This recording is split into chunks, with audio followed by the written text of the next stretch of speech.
Mm.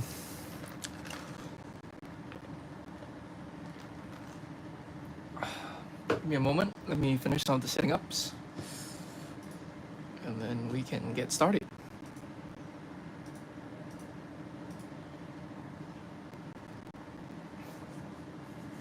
I'm gonna have to actually try to cobble together a better streaming setup than this. Anyways, I've made no progress on any other project. I am procrastinating. Uh, I found this for kind of a good deal, so I thought might as well get sooner than later. I can wait a couple of weeks, but I think the deal I'm gonna get is not gonna be that much better than this. So yeah, um, Big Dragon. This is pretty exciting.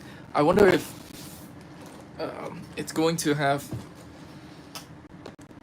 the similar instruction style to Cole's Mech, which is to say, like small booklets instead of like one giant one. Big Dragon, is this a new set? Yes, it is, Harsh. Mm. Please, please, please give me small booklets, because otherwise I'm gonna have to go find it on like the oh, well, we'll see. This is not immediately obvious. It's gonna be something. Ooh, big vinyl wings. All right, put this to the side. Please, please, please don't be just a big booklet. It's gonna be a big booklet, isn't it? It's a big booklet. All right, so give me a moment. I'm gonna have to go and. Oh no, it isn't. It's a bunch of small ones. Okay, fantastic. Oh, that's so much better. It's so much more like user friendly to have like a bunch of like small instructions than it is to have a big booklet. I don't know if this is more paper intensive. Could I guess that it actually isn't. Yeah. Well, I guess they need to use more paper clips. All right. 17, 8, 1. All right. So we'll do that one first. This to the side. Side. Side.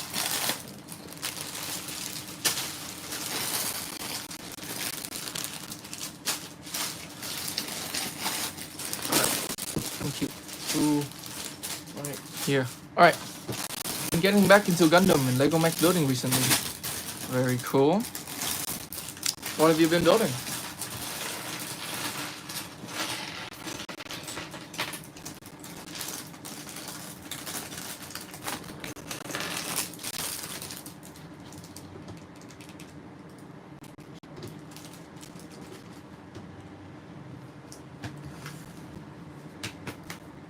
One, two, three, four. Alright, actually this is kind of thick. If it could be thinner, that would be better. Alright, let's build Kai first. I had a comment in the last stream that like I don't build the minifigures first, and I can set some people off. I never really thought about it before then, but I do kind of just put off the minifigures till the end. I bought some more Witch from Mercury Gunpla. Fantastic. Those are very good kits.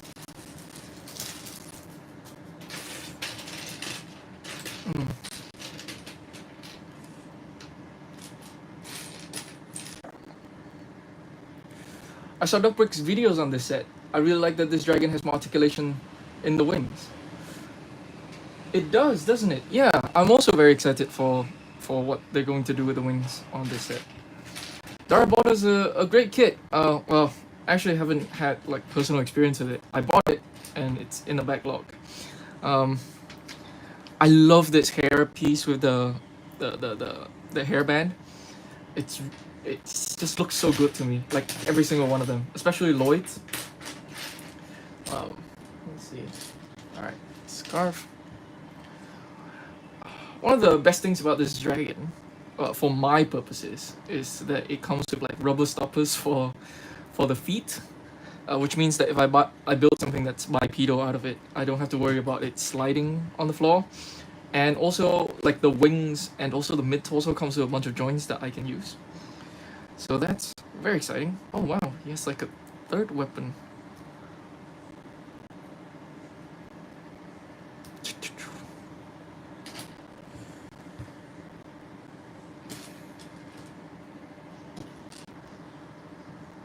Okay.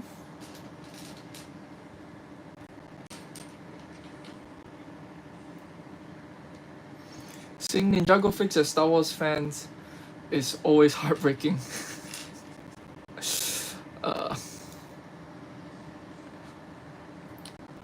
I guess we do get very high production quality on the Ninjago figures. Like Ninjago figures don't get like, you know, capes and stuff. I guess some of them do. When's the last figure that got cape? What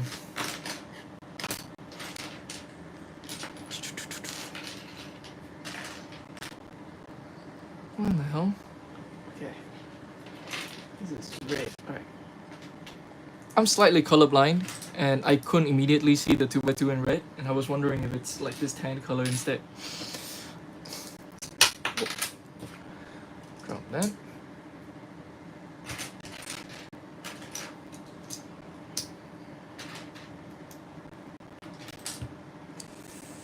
I wonder if these are the new pieces. There was like a running change with this particular mode. Star Wars Fix don't get capes. They get capes sometimes. Actually, yeah, I did see that recently. There were a couple that really needed capes that didn't get them. Ooh, let's see. 10? Yep. Okay. Gold. This is gold? Alright.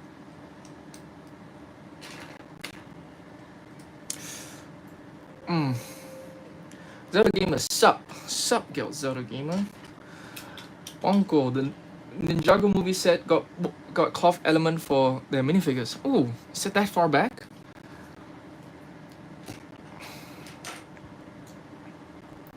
I don't have any memory of this. It's not the ninjas, is it? Like, who got the cloth? Did Sensei Wu get cloth like pants? Like, did he get cloth skirts?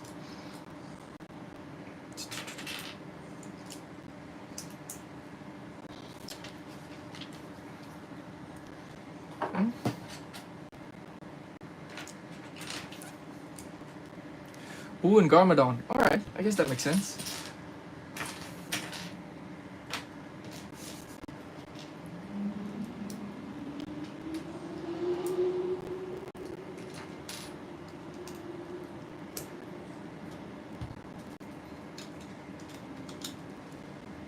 Alright, I think this is here to stabilize like the mid-torso joint. We're gonna see this in a minute. I'm excited to see how this is built. And obviously, like, these joints in particular are very useful for me. This is the first time we've seen them recolored. Garmadon cape was very wonky with how tall the figure was. Alright. I wonder if they're just like moving away from cloth capes in general, which would be slightly worrying, to be honest. There's like the new rubber capes in like some of the new superhero waves, and I think that those can be better and useful in loud noises. Don't mind that. Generally I do prefer cloth cape, and it looks like for the big action figures like the Batman constructible figure, it's still a cloth cape.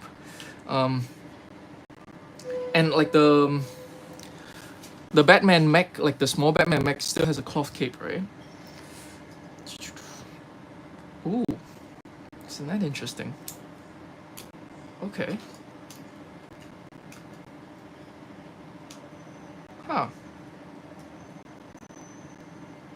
That's unexpected. Okay.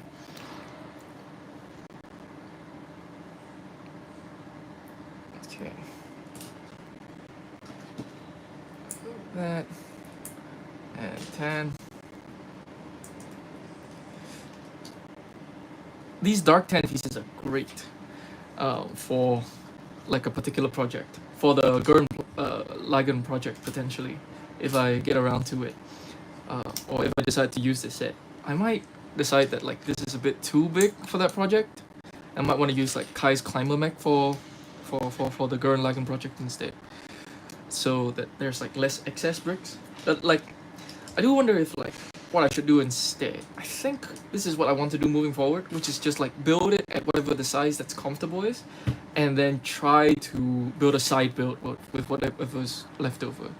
I think people would be more happy with that than, yeah. Well, I guess we'll see.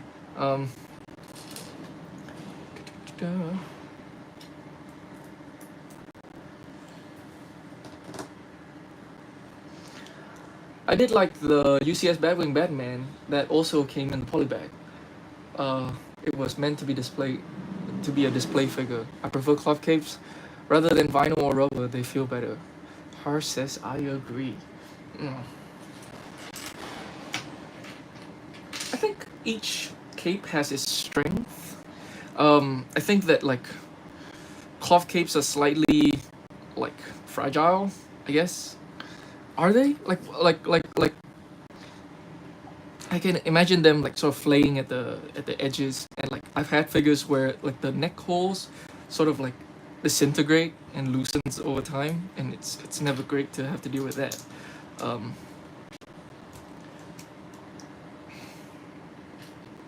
It's also kind of like it's like a slight hassle to have to deal with it, like putting it on and off, compared to what seems to be like the new rubber cape system, where you sort like Doctor Strange cape, where you just put it on the back. Okay, I missed something. What did I miss? All right, these jumpers.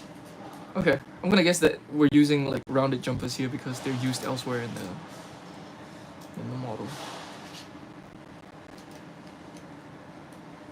All right.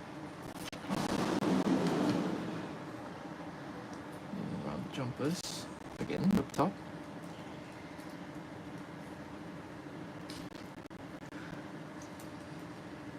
I have an old paper cape flayed, but do not usually the cloth ones. Maybe I just don't play with them anymore. Yeah, that's fair. But I guess they have to consider people who do play with their stuff.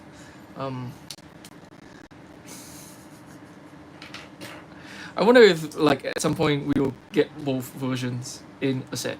I wonder how much that would cost them to like just include like multiple versions of cape and giving people like the option to like, well, you can use this cape with this or that cape with that.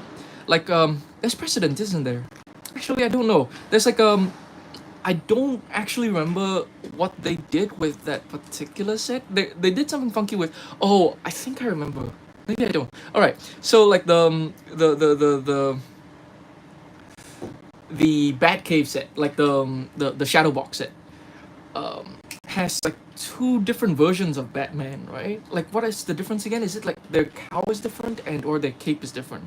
I remember that like one of the versions have a difficult time fitting into the car and or the wall, and so they included two different versions of Batman, right?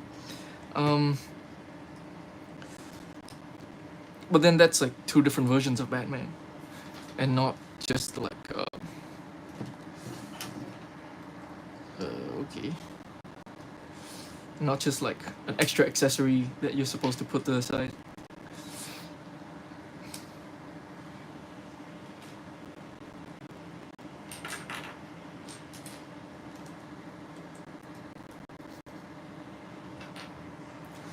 All right, this down, this down.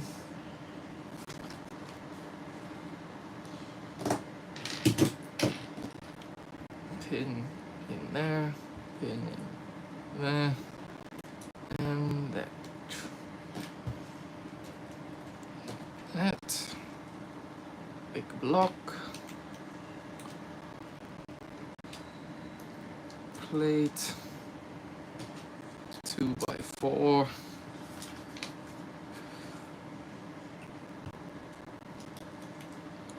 Okay. Little arch. Brick with stud on the side. Huh. Okay.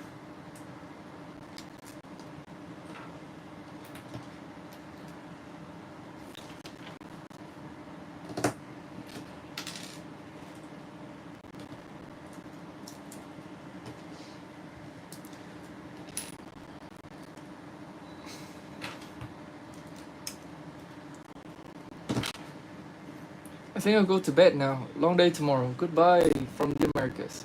Alright, good night, Harsh. I also like cloth elements for dragon wings and sails. You know what? I also prefer cloth elements for wings and sails. I feel like they're in much less danger of being crinkled.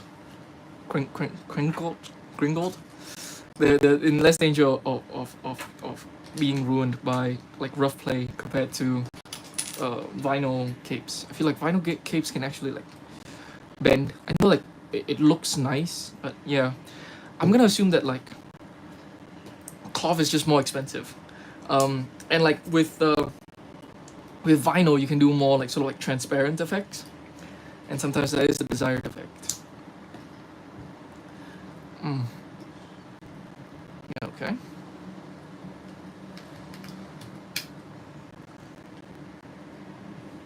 Are we done with bag one? We're done with bag one. Bag two. I also like cloth elements for. Oh, I already read that. New combo mech when? I'm not sure. I've been procrastinating on it. I was wondering if I should do like a photo shoot with like Cole's mech. Because I want to show off like how well that thing poses, and have been generally been sort of like dissatisfied with what photos other people have taken. I feel like I want to take better photos for this thing. So I've been like that's been on my mind, but like maybe I should just like not worry about it and just move forward with the project. That's just like an excuse to procrastinate. Let's be honest. Yeah, I might find that like I'm more excited by this project or like whatever, whatever this will become, and work on this first.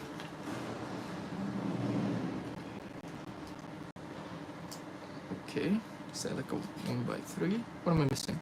Oh yeah, there is a 1x3.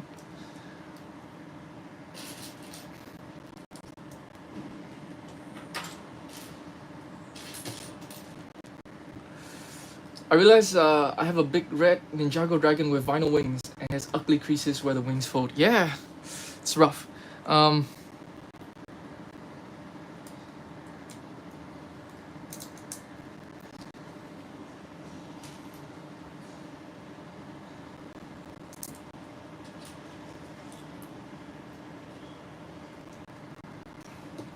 One of the reasons why one of my favorite dragons, one of my favorite Ninjago dragons of all time is that like Legacy Kai dragon.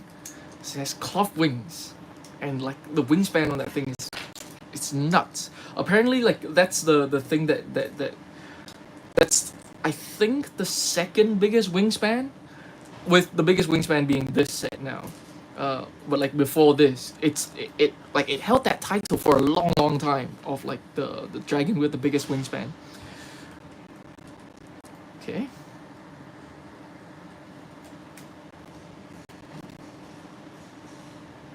Huh. Okay.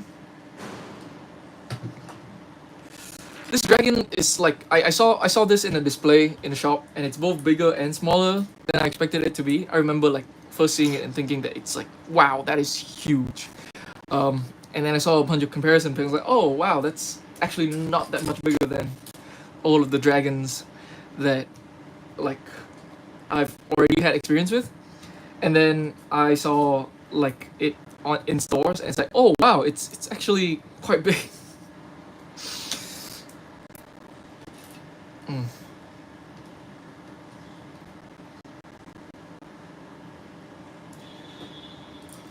That.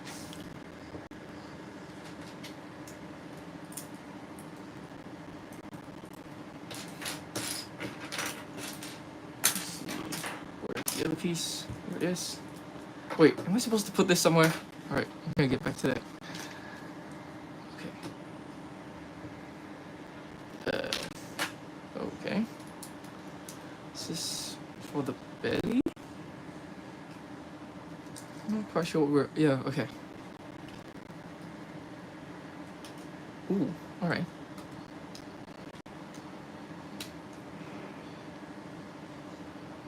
Isn't that interesting? Okay. I see why they did that. Alright, I was wondering why these pieces pointed inward. The one, like, 2x2, it's technically like 3 studs connection of this piece. There's a stud poking up here. And that stud would not lay flat if it was further in. Okay.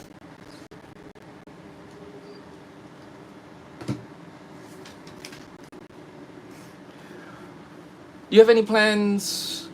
Cole's new mech? Yeah, I do. I've been procrastinating on it, but like that is the next project that I am supposed to be working on at the moment.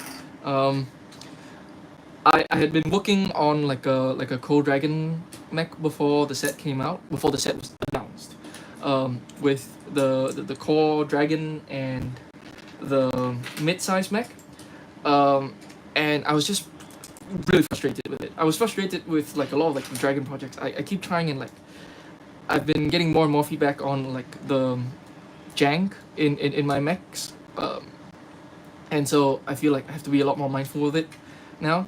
It's not necessarily a bad thing that I should be more mindful of it. It's just that it does make like the project more difficult.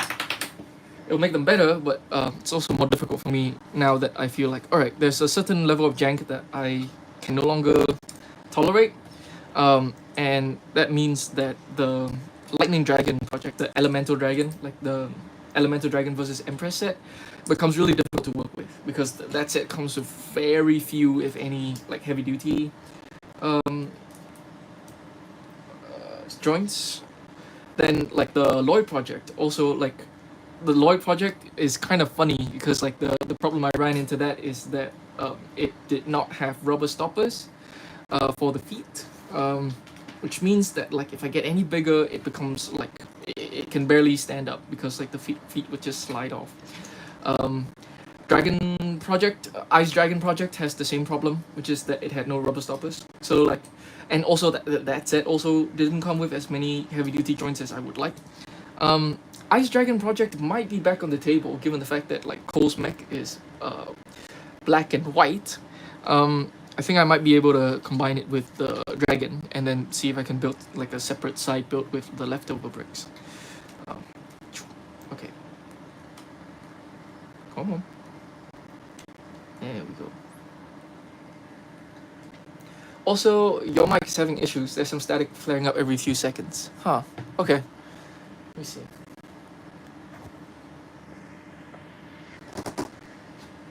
Check, check. Is this better? Check the audio on this. Hello, 1, 2, 3. Is the mic working better now? I'm gonna guess that the mic's working better now until I hear otherwise. Seems more consistent. Okay, fantastic. I changed the network that it was connected to.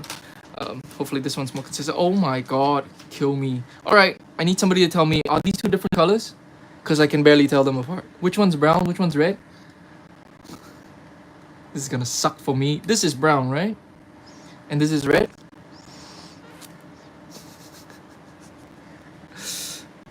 Oh god. Okay. Kill me. Those who are new around here, I'm colorblind. Well, I'm slightly colorblind. I'm red-green colorblind. Nice. Nice golden belly. I like that. Like, this is not much thicker than the dragons we've previously had. I think the four-headed golden dragon had a similar width for the chest. It might even be like actually like wider.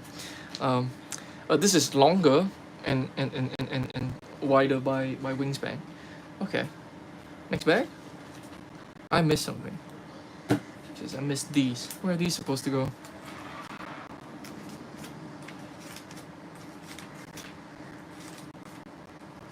These are supposed to go on the neck. Okay. We can do that.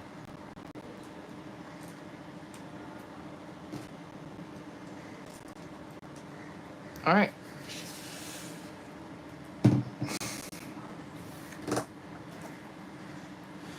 You'd never tell from your marks. Are we talking about my color blindness? The thing is that like I get like with I mean I can tell like the way that color blindness works is that like if you can imagine like a sort of a spectrum, like a scale from like yellow to orange, for example, and there are like 9 different shades of like gradually transitioning from yellow to orange. A normal person might be able to see 9 different like colors. I might only be able to see like 6 or 7. Yeah, there are certain shades that look very close to me, so I'm less sensitive to it. But like, I can still tell like red from blue. And generally with like working on sets and stuff, the shape is a lot more important, especially if it's if it's an old build. Like the colors are pretty much set. And if I am confused as to what color I'm using, I can just look up what the color of the set is. Like I can go to like Rubricable or Brick Set and just like look up like, oh, what is the color of this piece in this set. It's actually not that big of a problem. Well, as far as like particularly mock building is concerned. Mm.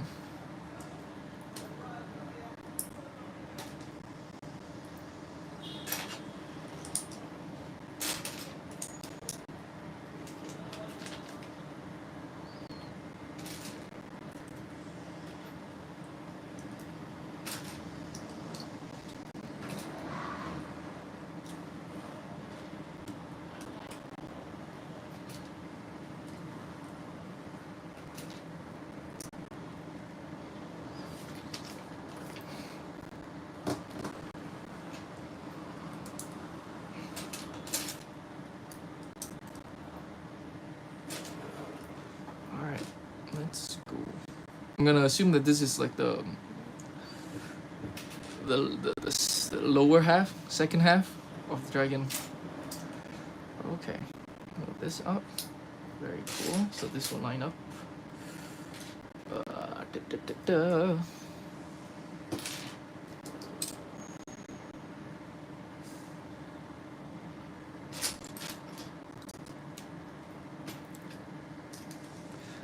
Alright, let me just move the instructions over to this side. I think this is easier for me to see. Still put this here. It's still in view. Fantastic. I like the color of the instructions of this set. They're colored like parchment paper, or that could be the lighting. Oh yeah, I've never noticed that. I guess that it is, except for the fact that like the front is, you know, like the like a standardized white background instructions. I think that this particular beige is now kind of standard, and it's not just like for Ninjago. I might be wrong. I haven't built like a set in a different theme in a while. Not one that I could remember the instructions color, at least.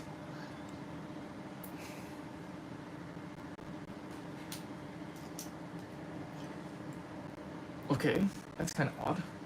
I wonder why this is used here. I know for a fact that there are like red 2x2s in this set. Okay. Ooh, lava.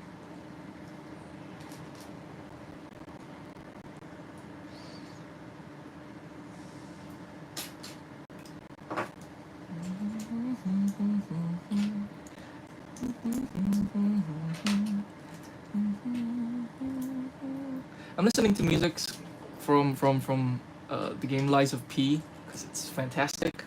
I've been playing that too much. I need to stop playing video games so much. Oh god. But it really did surprise me like how good Lies of P is. Like as a person who play a lot of Dark Souls, I kind of think that there are things that like it's kind of just like really obvious quality of life change that I'm surprised took this long for somebody else to do. And like From Software like just sort of like have gotten better, but like just the simple fact that like I can go to like the home base with like a single button when I open up like the teleporting menu is fantastic. Little things like that feels like, oh, like this is made by like people who sort of like really engage with this stuff and like must have like also been fans themselves and like have their own gripes with the genre.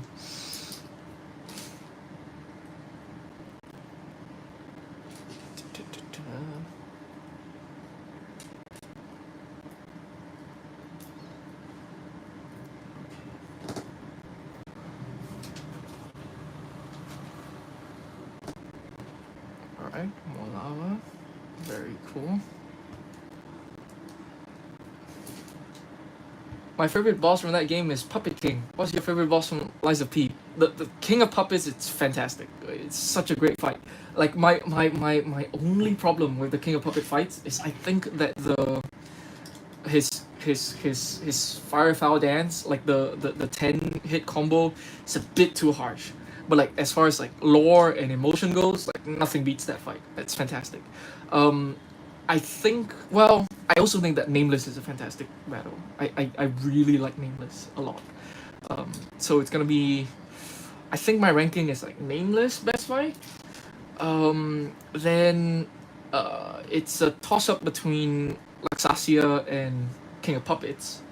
And then Menace, and then I think Green Swamp Monster, which is like a fantastic rematch.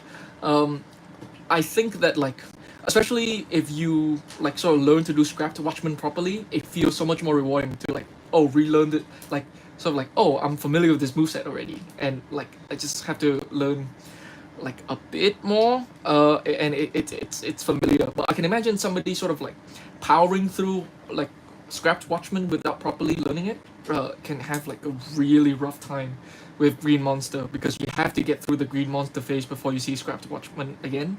And these are spoilers, I guess, but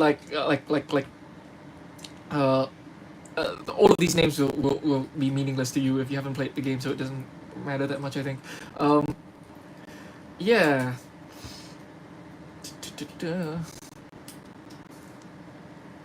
Right? Did I do this wrong? I did this wrong. I was paying attention to the wrong thing. Okay. Let's just do this.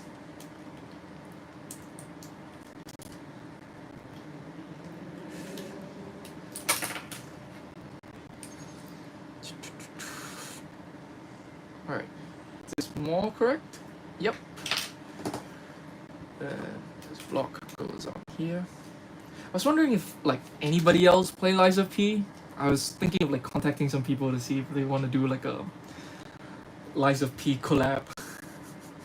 So I see this sometimes, and I always wonder how like the collabs like happen at all. Like, I guess everybody's on Discord, which I'm not. Maybe I should get on Discord and like organize something. I don't want to do the organizing myself. That seems like a lot of work. But if anybody wants to organize a Lies of P collab, I would be happy to participate.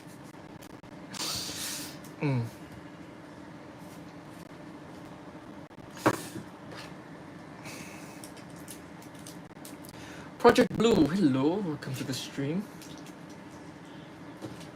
Alright. This.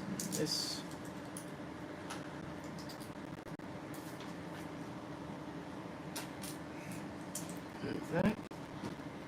In this piece.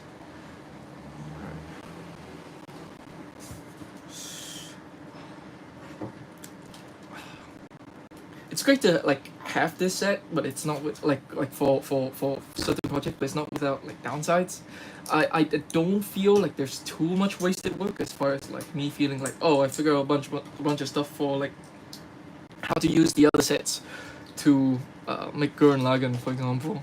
And now I am going to abandon that project because there's like a more suitable set for this. There are things where it feels like there are some very pivotal, some very important, specific bricks that I use for very specific details that are not very fungible. Like they're not like easily replaceable by another brick. That I do feel a bit like, I wish I had that one brick so I can just do this one detail. For Gurren Lagann in particular, I wish I had like the hat piece. It's like this piece, but without like the tapering on all four sides. It's just tapered on two sides. Because I use that for the chin, and it's just perfect. But now I don't have that piece anymore, and I have to figure out like another solution to that problem. Ooh, okay. I guess this was the obvious way to do this. Very nice. Ooh. Ooh, okay. I'm gonna guess that like as I build the bottom of this, that would be more secure. Alright, don't move it yet. That. that, that, that. Very cool. That covers up this gap. That looks pretty good, I think. Alright, on to the next bag.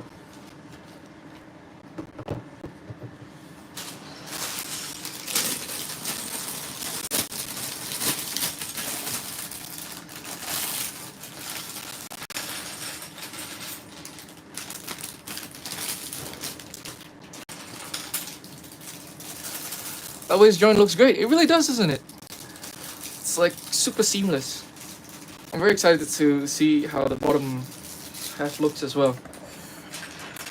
I think that like they I think they have a new designer for like a bunch of like creature stuff, and he's really good. Got some like great new like builders from who are sort of graduating from. I assume there's like a process where like you have to do a couple of like polybags and stuff first, and or a smaller project. But like it seems like we're getting like we're getting projects done by a couple of new designers, and I think it's been fantastic so far.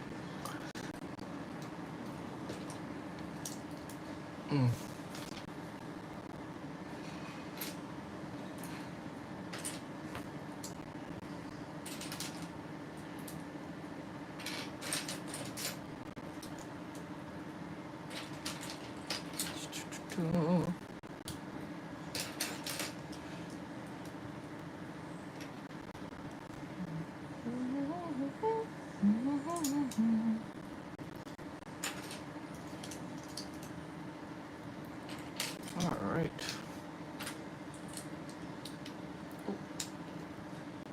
Come on, work with me. All right.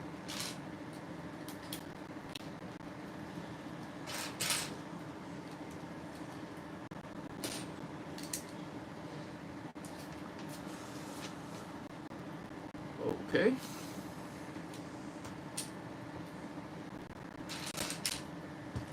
The thing is that like I remember seeing this set and feeling like, oh, like all of the shapes sort of really fit really nicely together.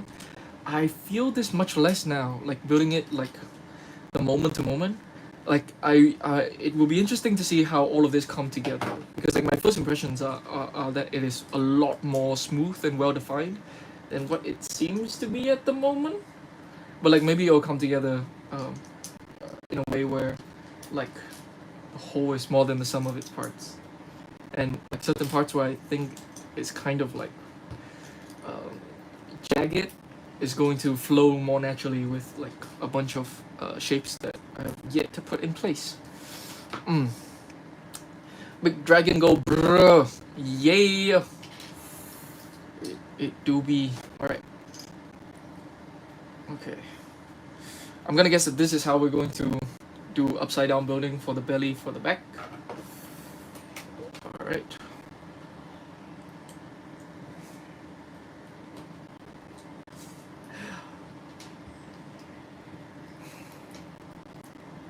I am always surprised by like how, well, maybe I'm not always surprised, but like I get frustrated sometimes that like these horizontal clips aren't as they aren't as they aren't in as many sets as I would like them to be. Sometimes like they're just perfect for a particular use case, and then the set doesn't come with it, and I have to use like I have to like do some funky construction with a vertical clip to make sure that it ooh, okay, it orientates properly, and so it becomes more weak because it's more bricks, there are more points of failure. It becomes a mess.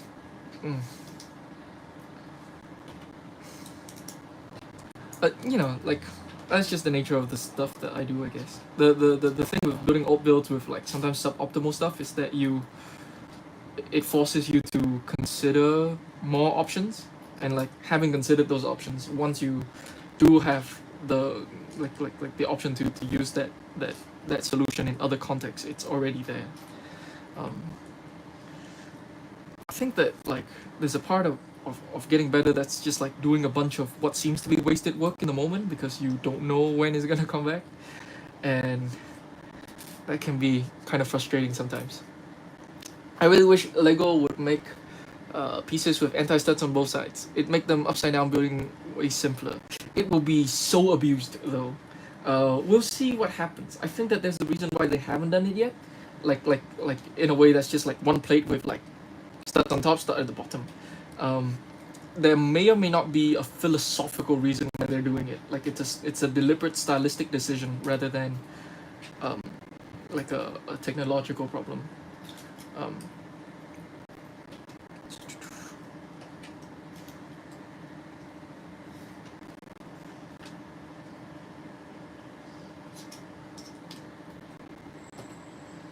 as it is, we have like a lot of ways to sort of like work around it. Why don't you do some model kits review? You already got a few of them in the background. Then why not make some videos about one of them? You could get extra cash out of it. The cash I get out of like AdSense is like pennies. Um, this isn't my particular stats, but in general, like you earn around $1 per 10,000 views. If you look at like the views on my videos, you can see that like oh it's not great. Like I can't justify it with like how much time it's going to take to do them because it's actually quite intensive to put those videos together. There are people who are professionals at this and like they have a more streamlined process which I would have to like set up. If like doing one is like a lot more work than doing another one if you've done 10 already. What did I mess up?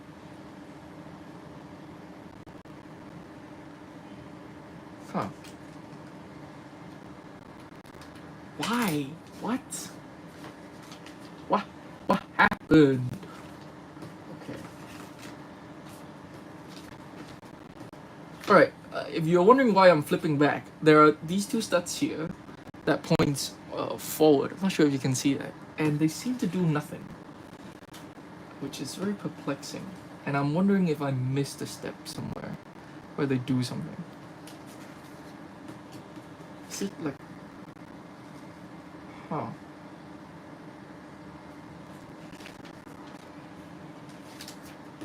Alright, just give me a moment. It shouldn't take too long. Alright, they really don't do anything. Okay. It's kind of odd. That might be like residual from like before there were other things that happened. Or I guess I'm gonna have to use this one. And like making these two just the same brick is more efficient. Okay. Alright. Let's go with this. It looks like even if I did something wrong that's not that important. So I can just forge ahead. Okay. I made a mistake somewhere. It's this one. Alright. This is supposed to be dark red. Okay. This is dark red, right? Or is this brown? So far, this is the only brown piece, right? Oh god. I would like to do maybe like a casual review stuff. Like the way I do review is this. Just that I'd be streaming and then maybe somebody asked me about something and or on the particular set that I'm already like building, I will give my live thoughts.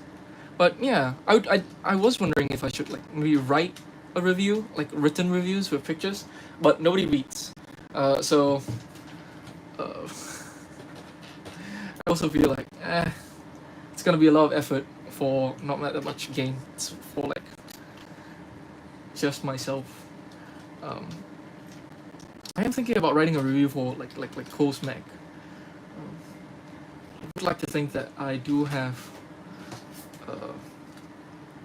a perspective on it that's like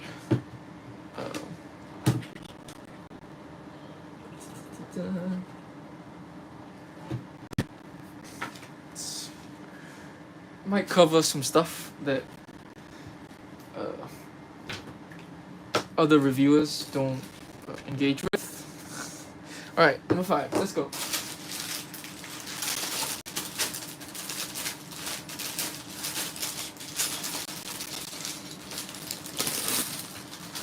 Is Coast Titan mech any good? It is very good, but also it's not perfect. It's there are some decisions on it that are sort of interesting to me as like an outsider. Um, there I now know what the official jank tolerance is. It is more janky than I thought it would be. There are certain things where it's like, ooh. Okay, the thing is that I kind of feel the more I play with it that like the use of a lot of slope pieces are a cost cutting measure because like Lego make like a bunch of them and so they must have that process like nailed down, which allows the set to be a lot bigger for the same size. It's the slopes I think are very well like they're well done on like from a design perspective. They look fantastic, like just like the shapes that he's able to Tooth Domino's able to achieve with just like simple slopes. Proportionately it looks fantastic. Like as far as design wise, just visually I have very few complaints. The actual play experience is kind of interesting. It's a lot more. It feels like it's I think it's worth it, but like there are parts of it that I do think is like a result of let me see, like ambition, let's say, with what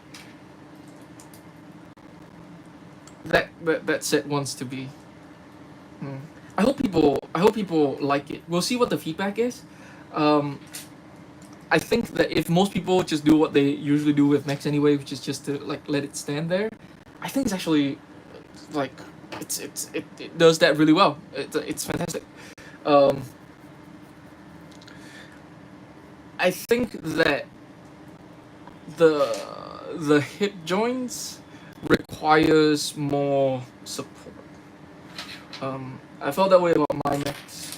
This is lighter than a lot of my mechs, so it's still a lot more stable than a lot of my mechs. But like, I think that we need a solution for something better. Yeah, there's some stuff that's just like, oh, it's Lego, and therefore it's like that. It's like the ratchet joints have a lot of a lot of play, which I don't like. The feet, I find that it has relatively deep ankles, but it kind of needs even deeper ankles. Like the especially for a mech that size, being flat-footed, so that you get like all of the friction from the stoppers is actually really important. And I often find that like in engaging with it, that it sort of like rests on the edge of the feet, and then because of the use of the slope pieces, the slope pieces actually sort of like means that the edge of the brick is further away from the base of the brick, and so there's more leverage for it to come off. I'm not sure if that makes any sense. Right, yeah. How does it feel to build the biggest dragon of Ninjago? Also, do you have plans of making all built of this set? I do have plans. I have lots of plans for this set. I want to see if I can just make this but bipedal. Just make this into like, I don't know, Source Dragon Warrior, whatever I end up calling it, just like generic two-legged man. I would like to do that. This may or may not be a component of Gurren Lagann. We'll see how that goes. Because I have like other options for Gurren Lagann. I have like the Neja mech, and I have well, I say like I haven't bought them. I have as an option to use Neja mech and or Kai's Climber mech for all of the red instead. We'll see how that works out. So far, this has been pretty good. This is a lot more messy than I thought it would look. But like maybe once it's all done and I step back for a minute, it will give me what like I get from the first impression, which is that like It's a well proportioned, nicely, smoothly designed dragon. Will you make an old build of the Ultra Combo Mech? Just asking. Ultra Combo Mech from like the first core wave, like from a million years ago. Probably not. There've been other people who've done like old builds of that thing, and I think they look pretty good actually. I think you can look some of them up on probably Rubricable and elsewhere. Like people have made Gao Gai Gar out of that, and I remember seeing that and sort of kicking myself a bit. Like, ah, yes, of course. Why didn't I think of Gao Gai Gar?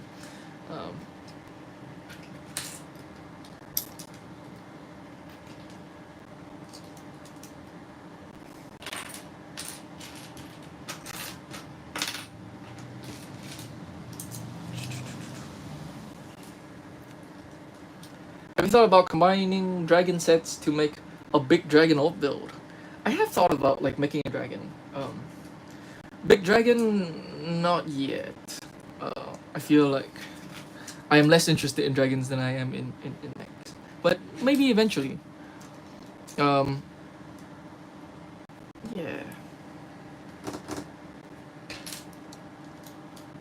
I think that like, especially with like sort of like the nature of like the headpieces that we're getting with the dragons, like these cows, which I really like.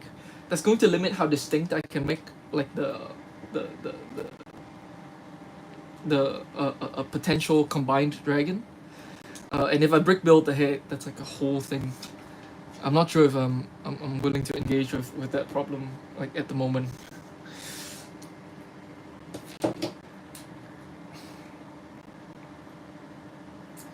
I've seen like, alright, I'm just gonna speak quite generally. I've seen I've seen people attempt to combine dragons into big dragons. Um, I generally feel like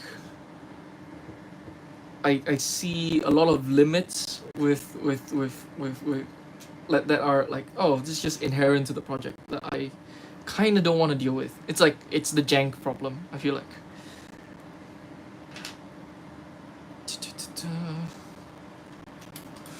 There's just a bunch of jank that you would have to deal with when you build the dragon. And I don't want to deal with it. Okay.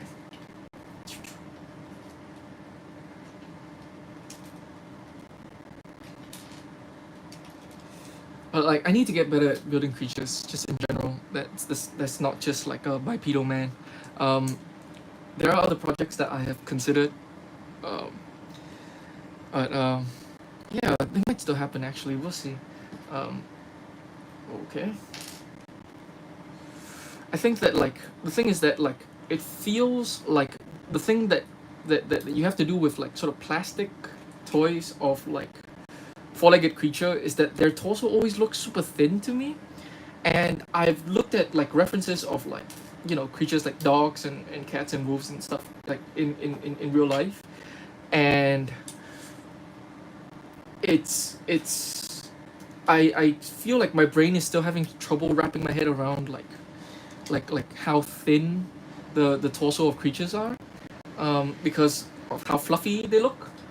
And so like when you're building like a plastic toy of like a creature, like especially if you want to add joints, there is kind of a delicate balance that you have to strike, with. Okay.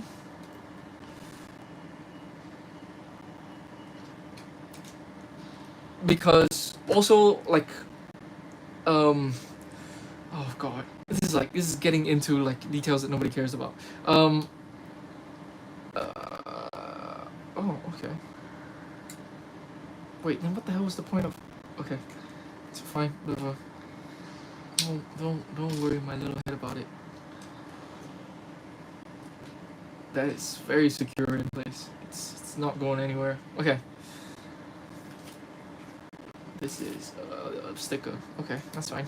I'm okay with that. Mm.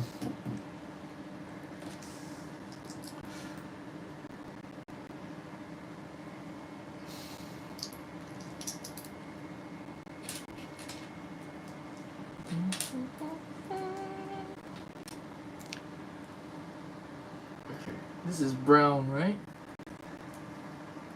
Or isn't? Or is this? Oh God. What color is this? Is this like dark brown? Is this like dark, dark, dark green? You also have to make sure the hips aren't too wide. Yeah, it's tricky. The thing with hips and or torso is that they are way more sunken in than you might think they look. Like I think that like you realize quickly when you try to make something look natural. I learned this like a long time ago trying to build like the Iron Man.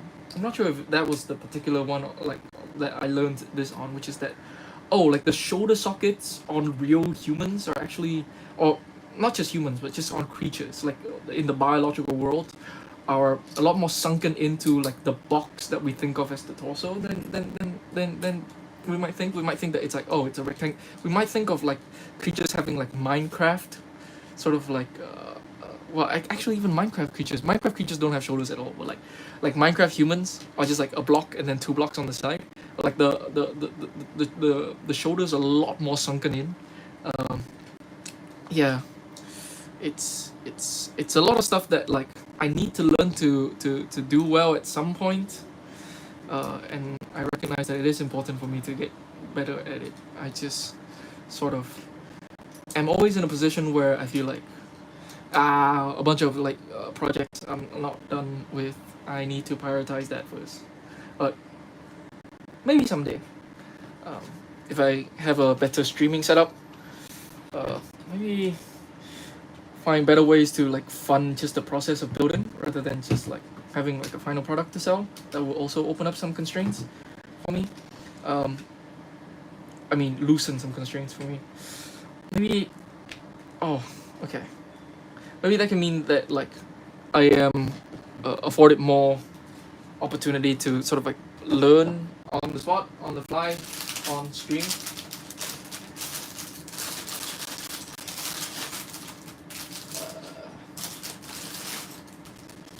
Six, where are you? 9, 16, 18, 15, 7. Am I doing 6 or 7? I'm doing 6. Where is 6? 10, 16.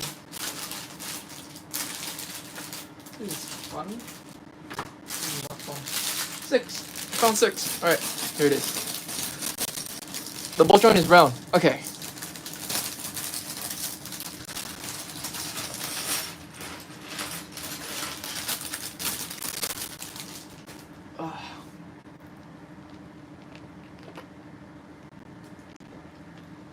Alright, this should go pretty fast. This is a repeat of the other leg.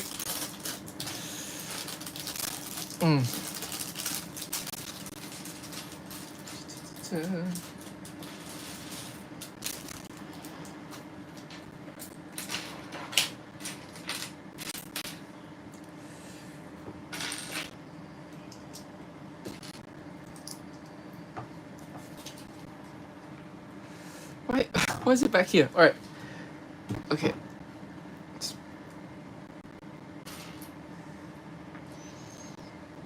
I feel like I build much more slowly when I'm trying to rush through it than if I just sort of like leisurely build it. So just slow down and it'll be okay. It'll be okay, Ransom. Nothing to worry about. You can always take a break if you're tired.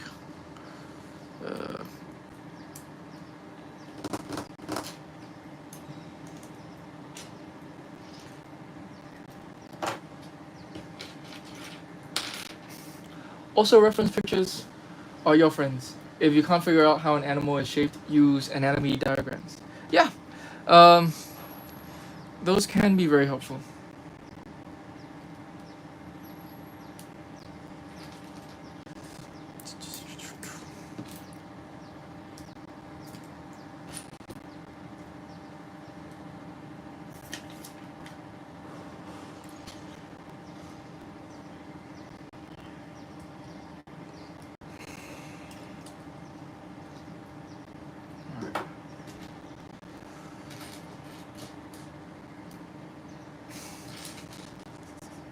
I have like weird feelings about like reference pictures. On the one hand, I feel like I know that like I've done stuff without reference pictures, as in, how should I say this?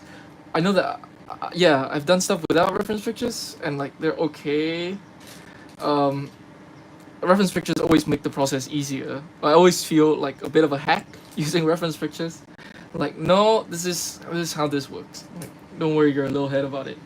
Um, like professional artists and animators use references all the time. The point is like using the reference like, you know, correctly, and not using it as like a crutch, and or do a kind of like tracing. Um, if you know how to use like reference intelligently and properly, it's fine. Um, and like, oh, okay.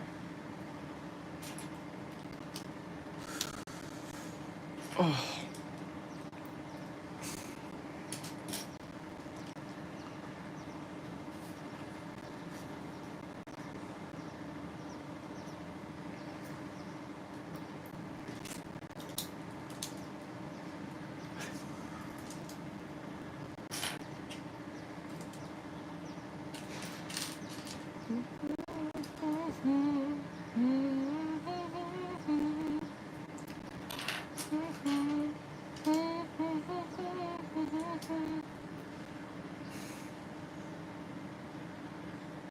all right.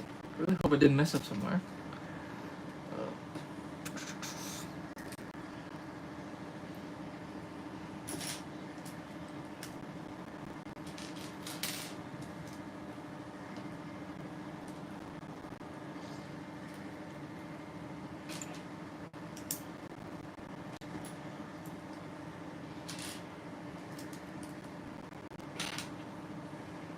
Break it.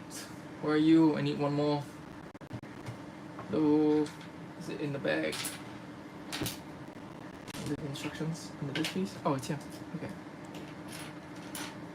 One thing I learned from reference pictures is that alligators have less digits on their back feet than on their front feet. How many digits do they have on each? Is it like, wait, what? Have less digits on their back feet than their front feet? Okay, do their back feet only have like 4 digits and their front feet have 5?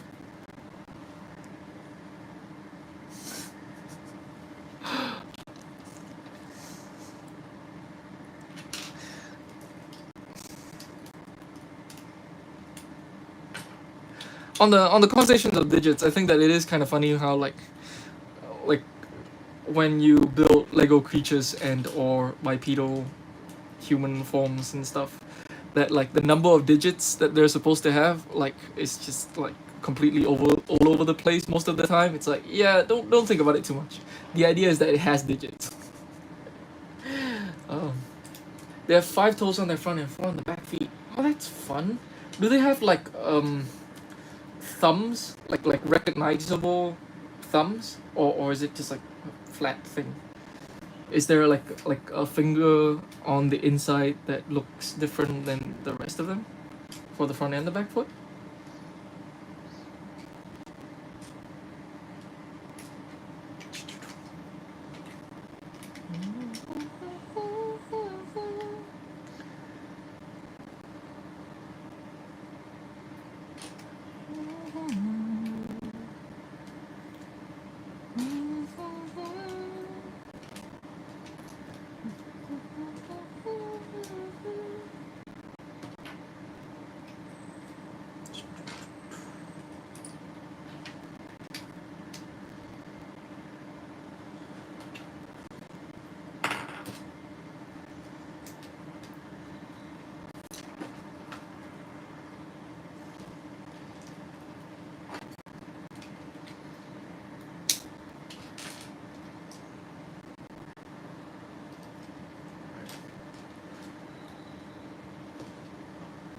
Interesting.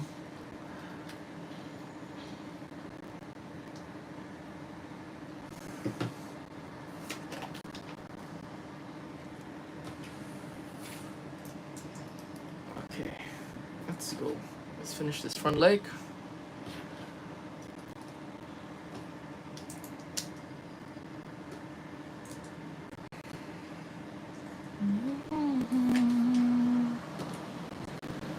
Not really thumbs, but the first digit is shorter. Bowser King, welcome to the stream. Okay.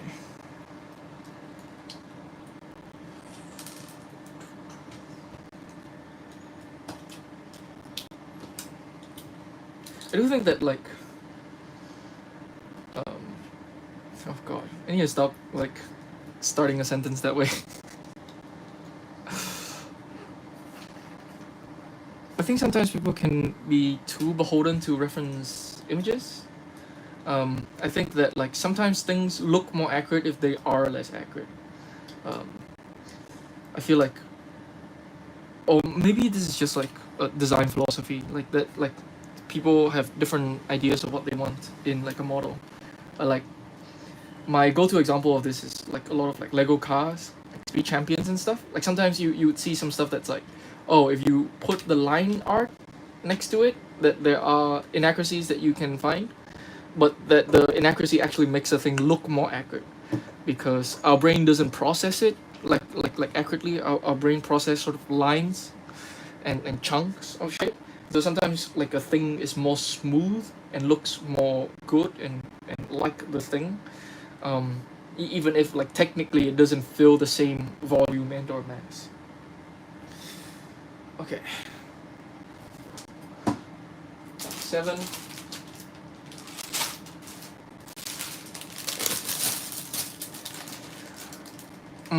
Which Bumblebee Optimus is that? This is the Trumpeter Bumblebee Optimus. It is both really good, and also I'm slightly disappointed in it. It is somehow like the best thing they've ever done, and also still do some stuff that's like worse than some of the other stuff. It looks fantastic. I think that like I don't know why, but the joint tolerances on this is just like not as good as all of the other Trumpeter kits I have handled. And the head's a bit thin, but otherwise it looks great. The paint is immaculate. It's amazing how nice this look for the price that I paid for it. And also I really like small size. Tokyo, the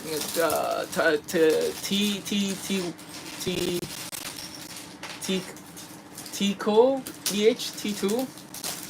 All right. Do you think stickers are annoying? For my purposes, I think that like I'm glad when a set comes with stickers instead of prints sometimes because I do alt builds, and when there are stickers instead of prints, I can like it lets me do more with the piece. The piece becomes more versatile. As far as like stickers go, I think that what I want are at least for Speed Champion sets options to have like edge to edge stickers. I think that I am slightly frustrated with the sort of like risk aversion that's permeates through a lot of like Lego design philosophy of like, all right, we want to minimize like sort of complaints and or unpleasantness. I think that sometimes also means that like you get things like the stickers not being edge to edge, so that like if they're crooked, they will still lay flat on the piece, be completely in it so that it doesn't flay up and that it looks less bad if it's crooked. And I feel like, all right, at least give me the option, especially for like Speed Champion sets. Yeah, the quality of Lego stickers is generally like fantastic. They're really good. They're like thick vinyl stickers. Clear nail polish should fix those loose joints. On Bumblebee, okay. I think that like nail polish as a meta is now like not as popular as something else, but I can't remember what the new meta for joint tightening is. I vaguely remember Vangelis talking about it on like a recent WTF at TFW. I just don't remember what it is. or maybe it was like a convention panel or something. Um, yeah, I think there's a new meta for joint tightening that isn't floor polish.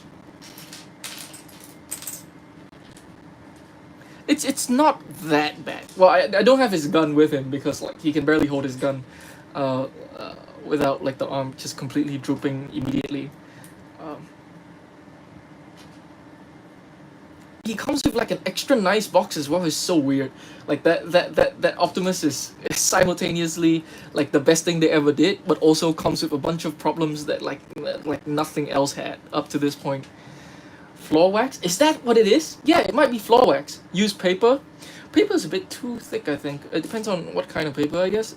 Anyways, yeah, I might get around to that at some point. But yeah, for now, it's not so bad that I feel like I need to like do work on it, and I don't have a bunch of materials ready.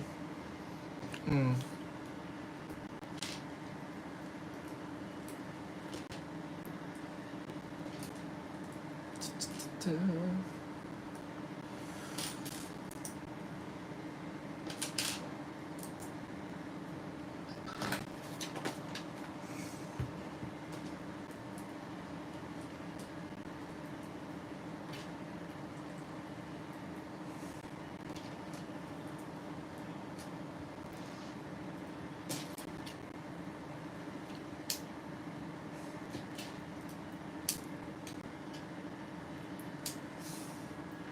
You get Lunar Cruiser Optimus. Oh, like the crossover one. The is it like Toyota? I'm not even sure what the crossover is. I didn't. That thing's kind of difficult to track down where I am. Or maybe I just missed my chance with it, and then I got like a bunch of different Optimuses. Like recently, I just got a bunch of Optimuses. Let me finish the feet, and then I can take a bit of a break, and then I can show everyone a bunch of Optimuses that I got recently. Um, uh, there's a couple that got re-released recently, and I finally got a chance to like snatch them up, and now they're everywhere. And I'm kind of glad that I didn't go on the aftermarket and pay exorbitant prices for them. um, yeah. Let's see.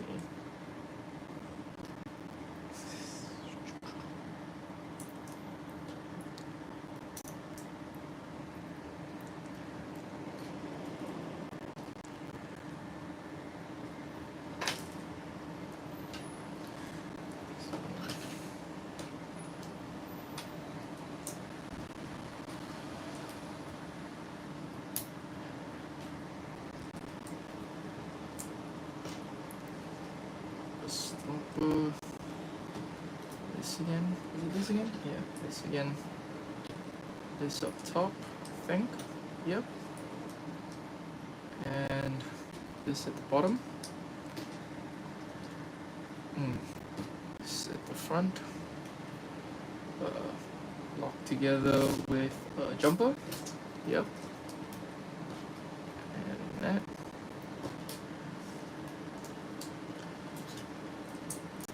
This and this.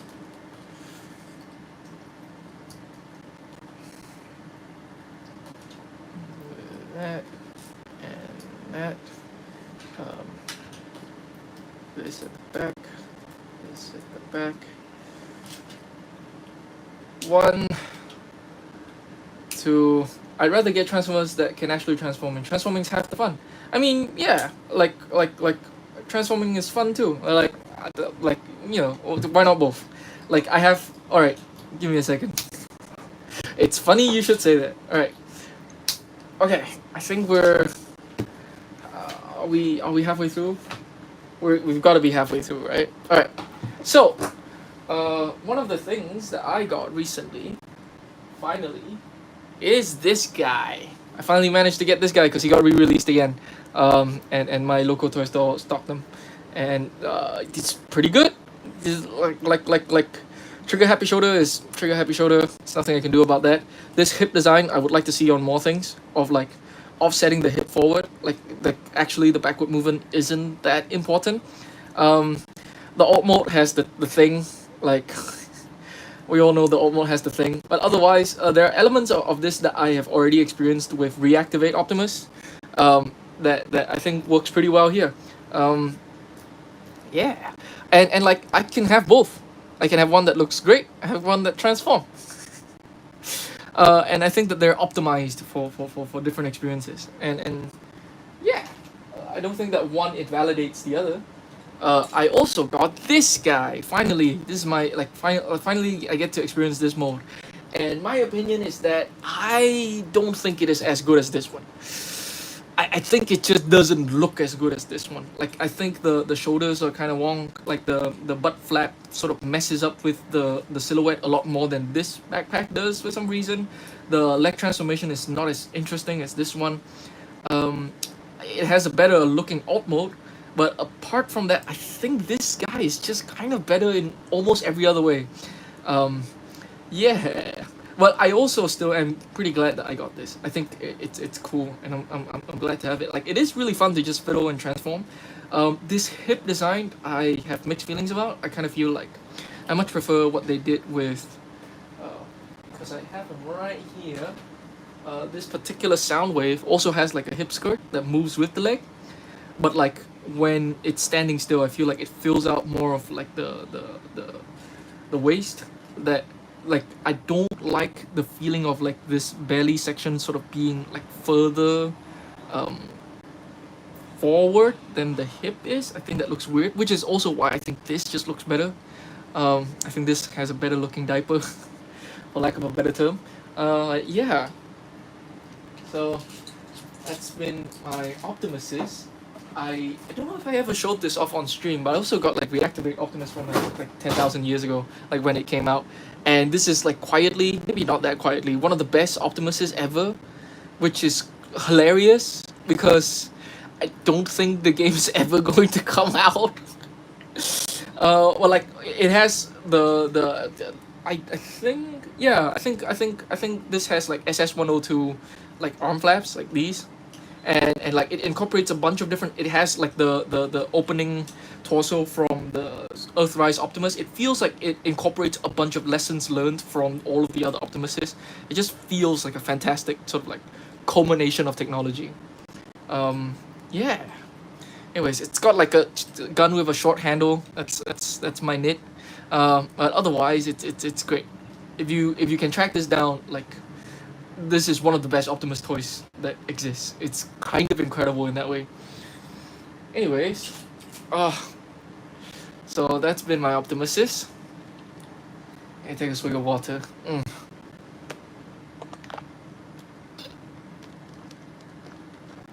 All right, shall we continue? Oh, I've also seen kind of like the Soundwave's good too. The Soundwave's pretty good. I think the Soundwave catch a lot of flack because it's just like it is nowhere near as good as the Optimus, but it's also like really fantastic. Like I know everybody complains about big backpack, but I think that this is actually really compact.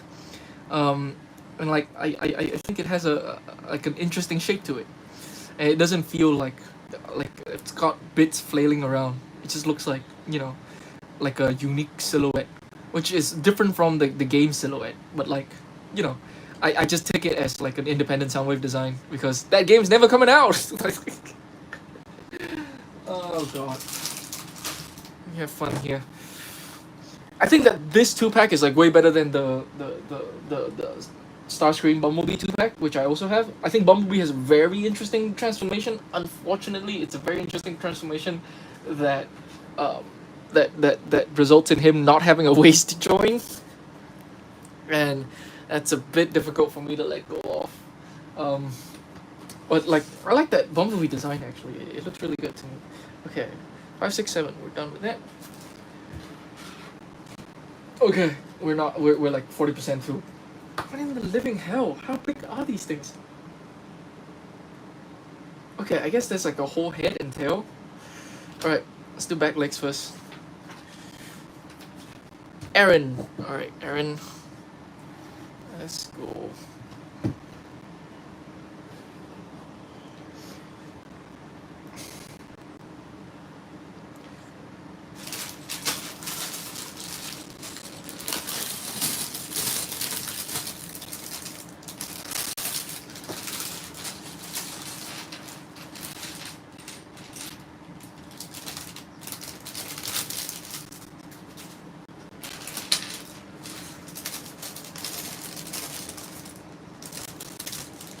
Huh.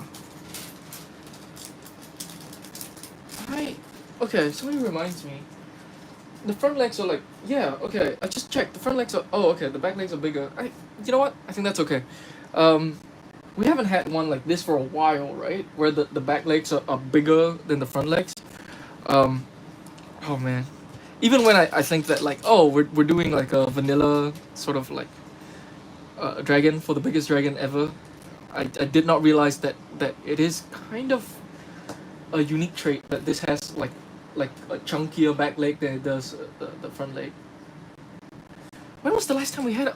Okay, genuine question. When was? Oh, actually, we had it relatively recently, but like I don't even count that dragon as uh, having front legs. I think that dragon has arms. Like the elemental dragons have arms, doesn't it? But that's arms. That's not legs. Um,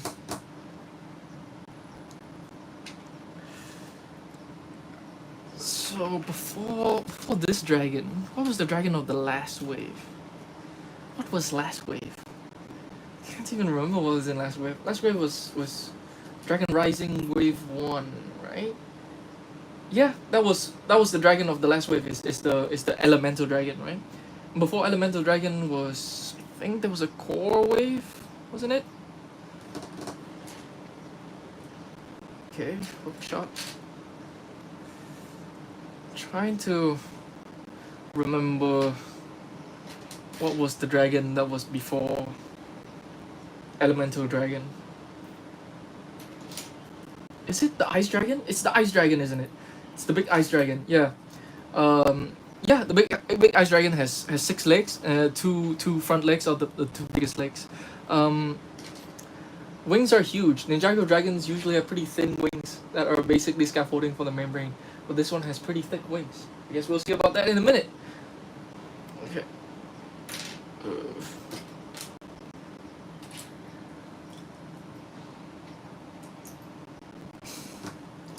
I think part of it is like them wanting to build a joint into the wing, which is why it's thicker than usual. Yeah. Like using I think it is kind of funny that like using Technic beams rather than just like Technic axle is like a significant step up. That. Oh, here it is.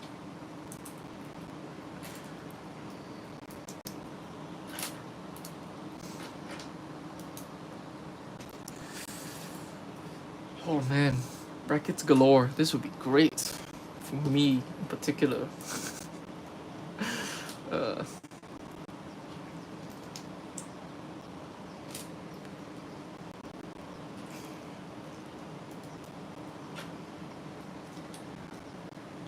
Sorry, Ransom Film, but I have to sleep now. Bye, bye, bye, Project Blue. This whole dragon is huge. It really is. It's the biggest dragon yet ever. Alright, let's see.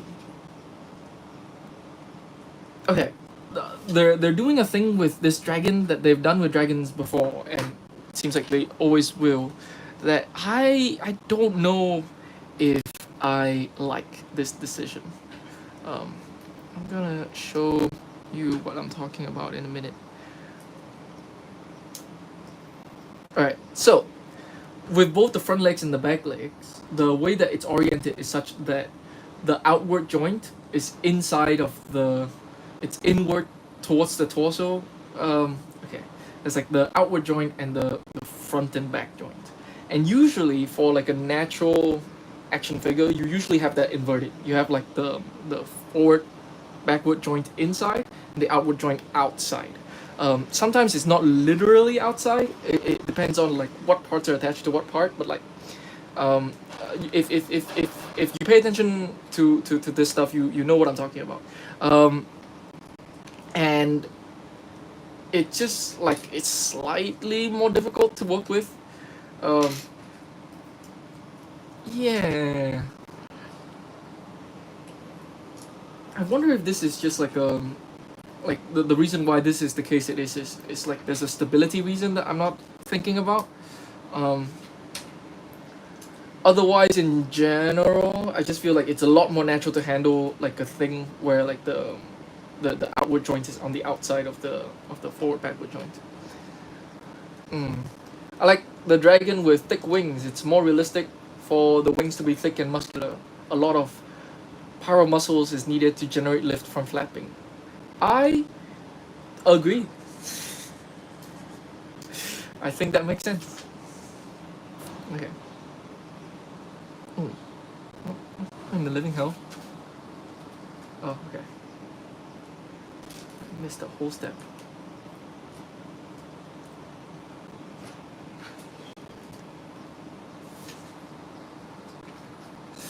Oh god.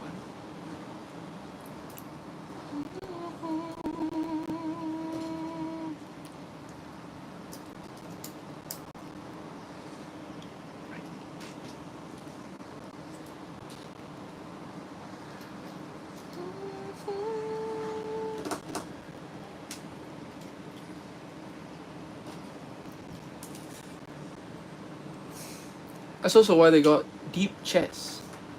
Huh. Can you elaborate?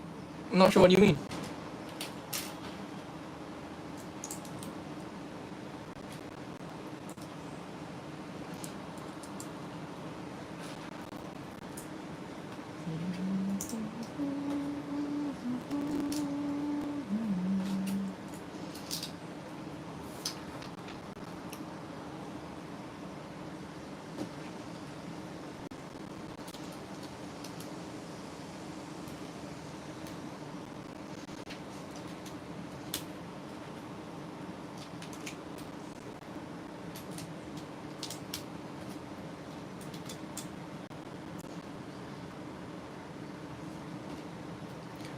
Big pectoral muscles on the chest. Oh, I guess for wyverns, like where the arms are also the wings. Um, for these, the arms and the wings are two separate things, right?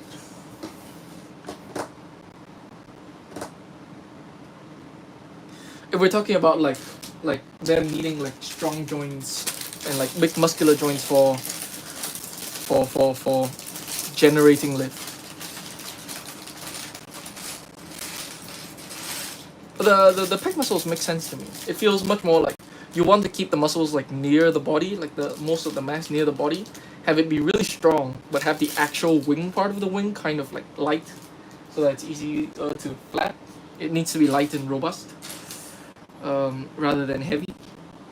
So a lot of muscles need to be focused like nearer the body mass, and like not further away from where the pivot point might be, because that would generate like more moment and make it more difficult to flap the wings, I think. I am not a biologist. I'm not sure if you can tell. Will you make an upload of this set? I would love to. We will see how it goes. I do have plans for it. Generally, I like for like as big a purchase as this, I kind of need an excuse, and so like I'll definitely try to do something with it. Yeah.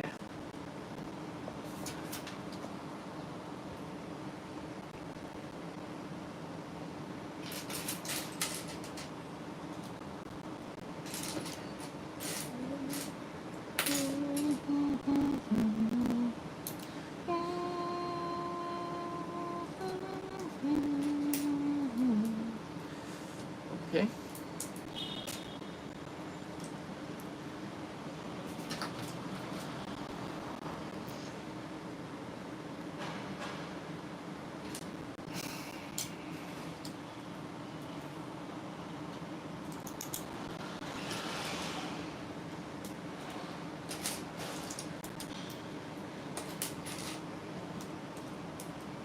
Alright. That and that. This is quite nice. Like them covering up a bunch of like anti-studs. It's not something that we always see. It always feels like a bit of a luxury whenever these things get covered up. All right.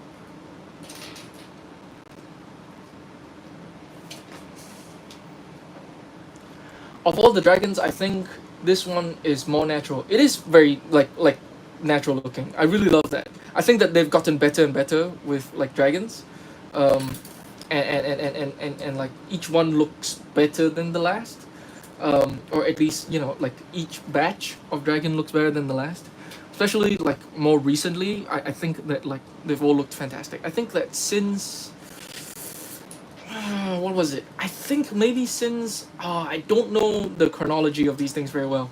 I know that I don't love Nia's Water Dragon. I think that thing looks kind of janky. It's like scrawny, but like from core onwards, I think they nail dragons every time, right? Like like like like like all of the dragons with the new cow piece, except for Nia, which is one of the first ones. I think looks fantastic. Um, the jungle dragon I think also looked really good. The is the jungle dragon the first one that uses that? It might not be actually, right? I can't remember which is the dragon that first. I think everybody kind of forgot about jungle dragon. Um, I almost forgot about jungle dragon until a second ago. Okay. Ooh, that's nice. That's a nice shape. Endio, welcome to the stream. Actually, I have the jungle dragon. Oh, cool. Alright.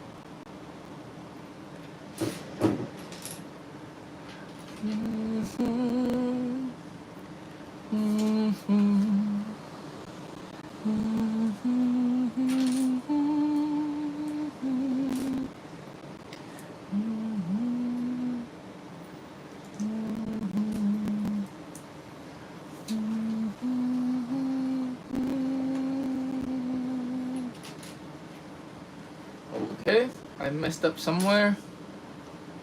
Did I? What did I do? Oh, I didn't. It's just my eyes acting up. And it's confused by the colors on the instructions. Okay, I thought that was tan for a second, like a really dark tan. But no, it's great. What song you keep humming? I hum different songs. The songs that I just hummed just now was the Elden Ring theme song, because I was listening to it. Yeah. Kind of really excited for the DLC, but also like after playing Lies of P, I kind of dread returning to Elden Ring's combat system, where you have much fewer defensive options, and I just feel like it's the thing about like Lies of P is that like I think that they put much more consideration into the learning process of like the boss fight than Elden Ring did. I love Elden Ring boss fight sometimes, but like in order to learn the boss fight, I feel like I have to look up how it's done and just learn from there, because the trial and error of like figuring out what response you're supposed to do particular for a particular move is like it's a huge pain. Because like if you get hit, there are like a few different things that might be going on, which is that you either made the wrong response, right? You just weren't supposed to do what you did, or you made the correct response at the wrong time. And the response that Elden Ring really, it seems to me like the thing that Elden Ring tries to focus on, that's like innovation, is that it's a lot more focused on positioning, like just like where you are relative to the boss, and you have to maneuver yourself so that you are in a position relative to the boss where you don't take damage, rather than just like rolling, like inputting roll, but like the direction of the roll matters, walking matters, and you need to know when to walk, because if you don't walk, you're going to lose stamina, and then you can't roll for like the attack that requires the roll. And like learning that is really punishing, especially also with like Elden Ring's really harsh like damage scaling. Like you get hit once, you die immediately, because you don't just get hit once, you get hit by a combo. And sometimes like Elden Ring has like a design decisions that I genuinely think is a mistake. Like I think that it's bad for learning, which is that you can provide a wrong response that still gets you out of the first part of a combo, and also they don't play out that combo in full if you like if you do like a different response. And I kind of think that that makes me really confused sometimes when I'm trying to learn. If I dodge one move and then the boss really quickly follow up with another move, which means that I wasn't supposed to dodge the first move that way, But then I did dodge the first move, and it's really difficult for my brain to wrap my head around like the idea of like, oh, even though you dodged the first move, you weren't supposed to do that. It's not like you dodged that first move successfully and then you're supposed to do something to respond to the next move. Yeah, like, and all of this is stuff that like I like. It's like watching a bunch of video essays, actually like playing myself to figure things out. Like it's not great. Whereas like with Lies of P, number one, I don't think that like the damage scaling is as punishing, and number two, I think that like I am, apart from Nameless Puppet, which is a really hard like end game final boss fight, and even then like I eventually got it, like I you can hold like when the parry mechanic in Lies of P is such that like you are opening the window to a parry when you hit parry, which means that if you miss the parry, you just keep holding on to it, and then you still get a block out of it, right? And then the block creates like a rally system as well, which I think is fantastic, because you also get an upgrade, which I'm gonna guess that not everybody went for, but I went for it, and it made like learning the parry fantastic, which is the P organ upgrade, where if you successfully did do a perfect guard, that you get your health regain back, which is fantastic.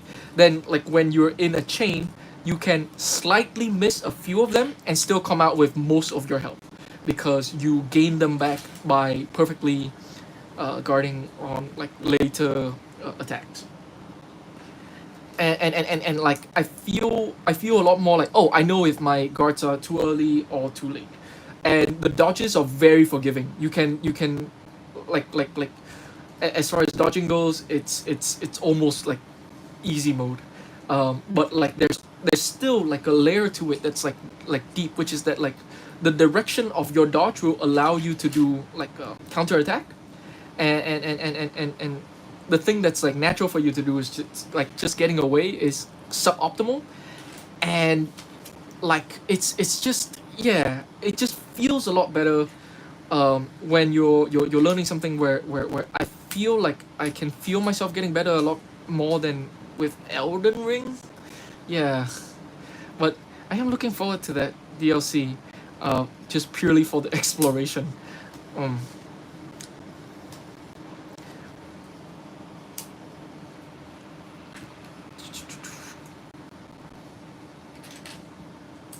Oh man, like the other thing that I'm gonna miss from Lies of P is the hook shot. I kind of hate multiple enemy engagements in all of these games. I've never liked these. Like I've beaten Melania like with no summons and no magic, melee only, and I still like hate like gang fights every time. Like I just hate them. I just can't deal with them. And like the hook shot is such a perfect weapon to just turn every single multiple enemy engagement into a single enemy engagement if you know how to use it correctly. Um, I wish we had a hook shot for Elden Ring. Oh god.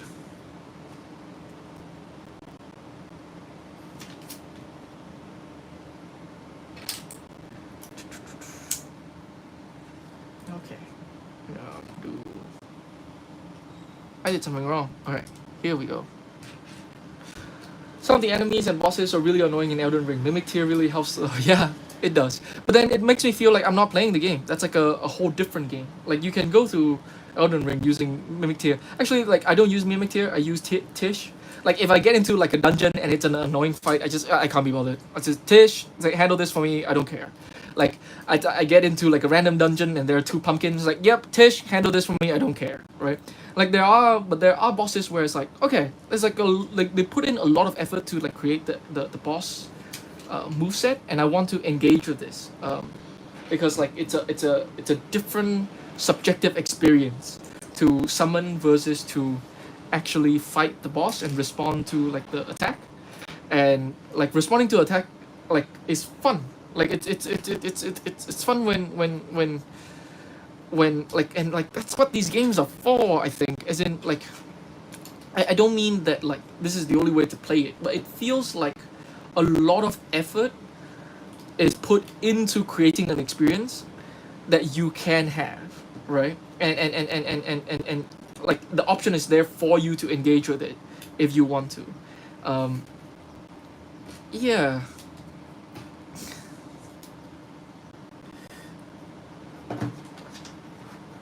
$11. Let's go.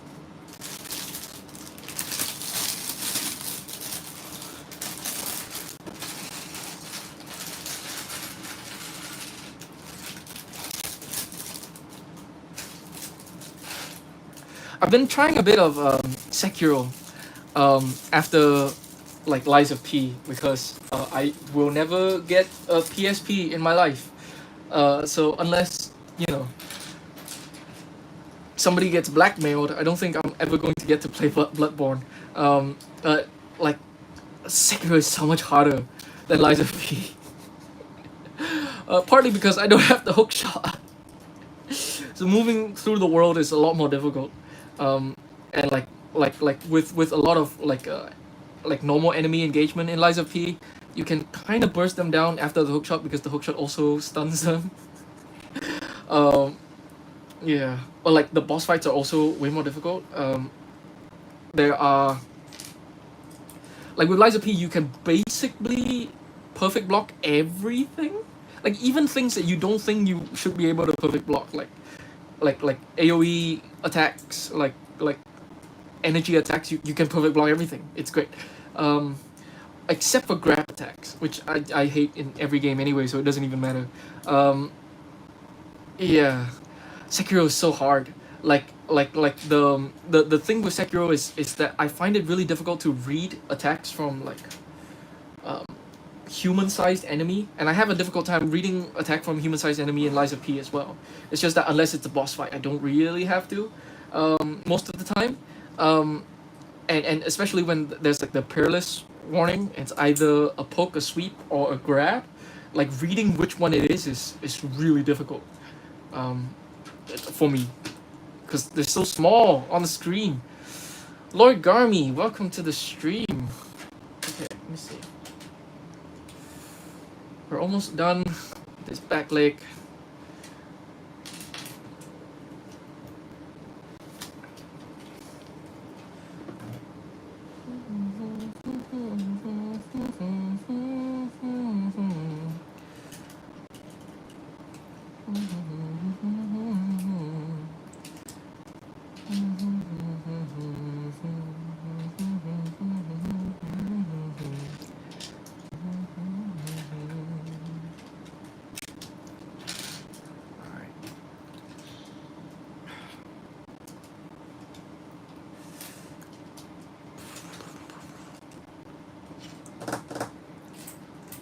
Have you finished Sekiro? I haven't. I found Genshiro, and I haven't even been like Genshiro's first phase.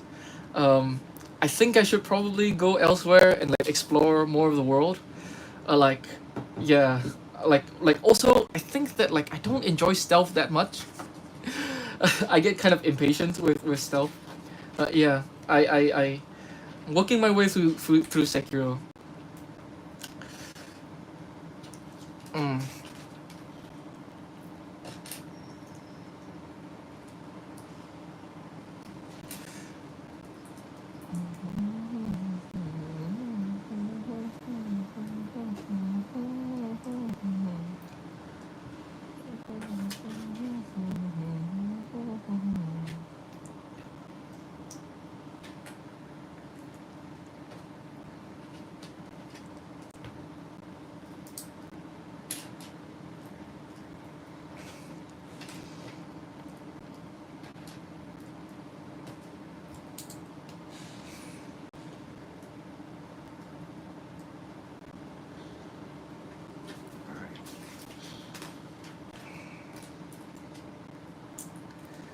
Oh my god.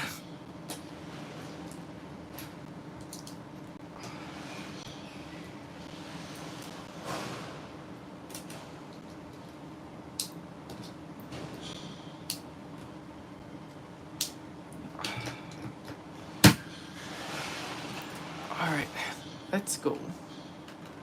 Alright, okay. This makes a lot more sense to me now. Like, this flare that we were building there to support the back of the legs. Like, this just prevents the legs from like collapsing inward. It forces it into pretty wide stance actually. I don't think it can. Yeah, it's like it's locked into that angle. It can't move like in this direction at all. That's a choice. Not necessarily a bad one, I suppose. It's slightly surprising to me. Oh, actually, the the front legs angle is also completely fixed.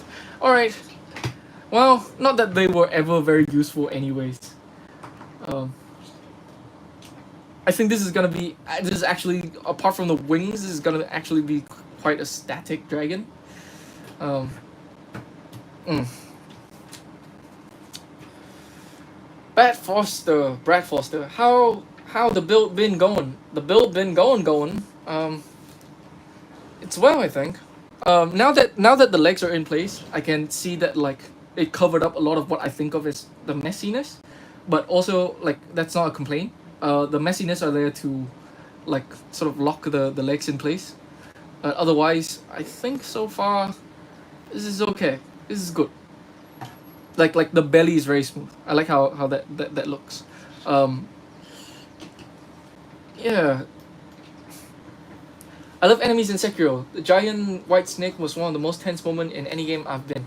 I got through the first encounter with the white snake. Like I got to Genshiro, or like I assume I'm gonna have to fight fight the white snake at some point again.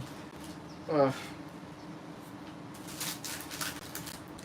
and I am spoiled for a bunch of Sekiro. I know about the monkey. I know about the big monkey and like, the thing that happened with the big monkey, halfway through the fight.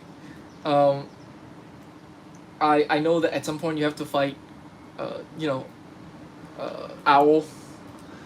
Um, yeah. All right. Let's see. What's next? There's a chair. Oh, okay. You know what? I can just not build the chair. Does anybody care about the chair? I can just not build the chair. All right. Let's finish this up. I take a bit of water. I love Aerial Gundam in the back. Looks dope. Oh, thanks. These are the G frames. Unironically, some of the best aerial toys that exist. I should really watch Witch from Mercury. Yeah. I see you got Trumpeter Optimus model kit. Yeah, I did. I got all of the other Trumpeter kits as well. Like it's somehow the best one and also has problems that none of the other has. It's kind of a weird model, that Trumpeter Optimus. All right, actually I can put this on the side, and then you can all still see it. Yeah. All right. Okay, Wolf Ninja Man. All right. So, I have heard from the grapevine. I didn't follow this too directly, but apparently Chima is now canon to Ninjago. Can somebody explain to me, if somebody in the chat knows what the lore actually is? Just give me the spoiler version. I don't care. That like there's like after the big multiverse shakeup or whatever, one of the realms is just literally Chima. Is the Source Dragon like a Chima thing, or is this like a separate thing from like a lore perspective? Lord Raz is like just straight up like a Chima character, right? Like what's going on with this? I just removed the saddle from the dragons. The chair looks like a small shrine. Yeah, I think the chair has some like plot significance. I don't. Okay, let's go. Let's go.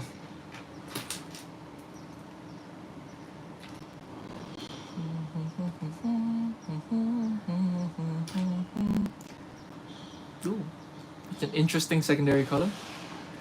Raz is from the realm that has Chima in it. All right.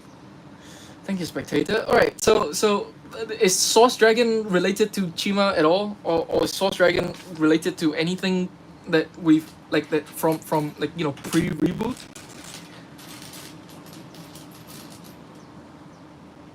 Ooh. This is interesting. I wonder if, okay. I think that this would look interesting on like a Venom. I'm sure I'm not the first person to say that.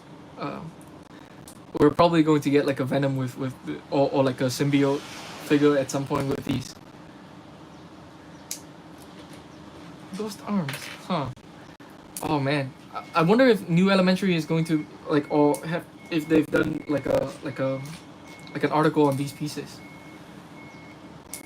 Their dimensions look interesting, and like this is like a unique connection. I can imagine that this is actually like surprisingly useful in a particular niche case.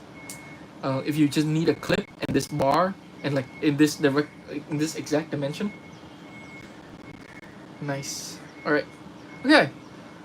That's actually quite simple. I like that. That works. Okay. Can he balance? There's the question. Alright. Can you stand? Well, we have no news of any sort of real Chima characters getting any screen time, but the Source Dragon were made for Ninjago and they were like between realms or something. Alright. I think we're gonna get a cameo of some sort. We have to. Like there's no way they're gonna miss out on the like there's no point linking it to Chima if they're not gonna give like maybe at least one character a cameo. Or at least a cameo, even if they don't have like a significant role. Yeah.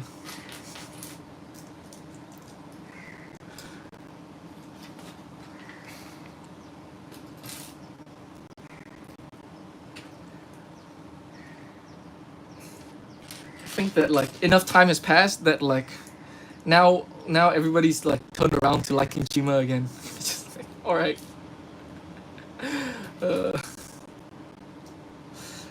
Chima was an incredible theme. Like like I was like I tried to get into the story, but the first episode was a bit much for me, and then I just kind of didn't get into it. But like those sets were incredible.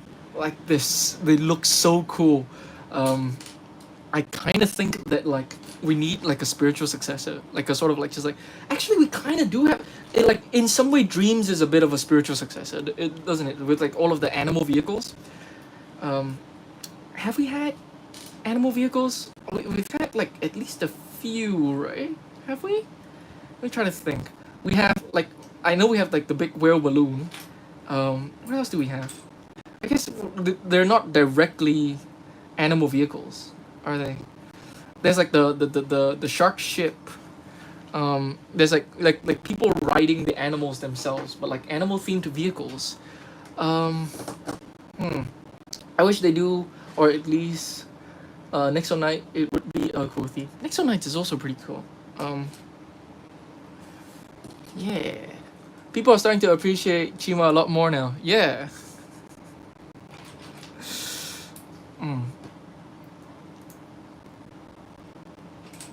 It's nostalgia. It's coming back. It's like the thing that's interesting to me is like, oh, it's like there's gonna be generations of kids in every generation, and like not to say that Chima's quality is not good. Like I'm sure Chima has merits. It's just that I think that it's more broadly applicable. Like the phenomenon that I'm thinking of, like in particular, I'm thinking about like Star Wars prequel, which I don't think were very good. I'm sorry, guys. I know that there are prequel fans out there, but like I just don't think those movies are very good. All of the things that people say they do, I'm like, yeah, you can do a better version of whatever it was trying to do, even if it really was intending to do all of the very deep things that it's supposedly trying to do. But like there's going to be generations of kid in every generations that sort of just enjoy things uncritically, and then at some point they grow up and they're like, well, we've liked this all along, because you know, nostalgia of when we were kids. But like what you don't see is those audience, because a lot of like the discourse online comes from slightly older people. The CCBS Chima Ultra builds were some of my first Lego sets. Oh, cool. Oh man, that makes me feel old. Oh man, CCBS is like a whole can of worms. It's such a sad thing that happened with CCBS. I think the CCBS integration of like Chima is actually really smart. Yeah, I have some of those sets. I have the wolf set and the crocodile set. I think what it was is I had prize money from a competition or something, and it was like specific to Lego Store or something like that. It's like I can't remember what the details were, but I did have some of the Chima sets, like the CCBS ones. Ooh, nice. Oh, this is so great. Like, it just comes with a bunch of ball joints for me to do whatever I want with it in case I want to do something else with it.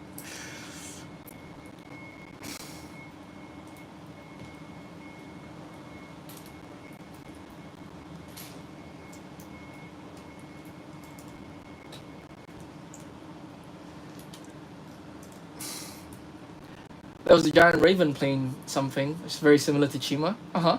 Uh I mean, they have the biggest opportunity to bring back any Lego themes with Ninjago now, so it'd be weird if they didn't take a chance, but it'd be understandable. We'll see. I think that Chima and Ninjago mesh together much better than than than Nixo Knights would with either of them. It's like Nixo Knights is a lot more like sci-fi technology, and Chima and Ninjago are both kind of like fantasy-ish. Um, yeah. But like, like Ninjago has like cyberpunk seasons and the season where they just spend all their time in a computer. So what do I know? Uh, Ninjago is actually quite versatile, but like at the core of it, I think it's still more fantasy than it is sci-fi. Um, yeah. I had the crocodile, lion, gorilla, raven, wolf. All I was missing was the eagle. All right, fantastic. You know what I love? I love that we're just referring to them as the animals instead of the character names because I would not be able to tell you any of those character names. I'm sure somebody can, but it's not me. Ooh, interesting. All right. Not sure if I was necessarily expecting this, but this is a good solution. Using the bar for the tail instead of an axle.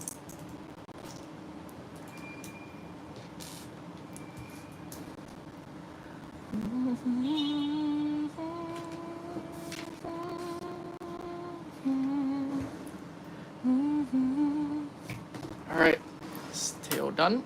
Oh, that's a chunky tail. Nice.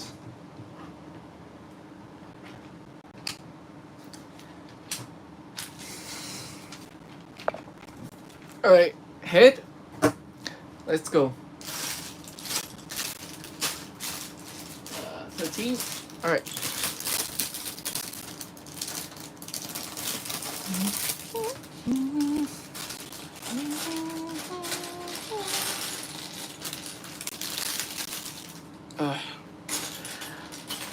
Ooh, I'm actually quite excited for the Lego Bumblebee. I think it looks really interesting, actually. I think it looks way better than I expected it to. Like a G1 Bumblebee is really difficult to do in the best of circumstances. I don't think that like even Hasbro and Dr. Kara nailed it ever. I guess the closest they gone to like is the first masterpiece. The first masterpiece Bumblebee before they went a bit nuts with like animation accuracy.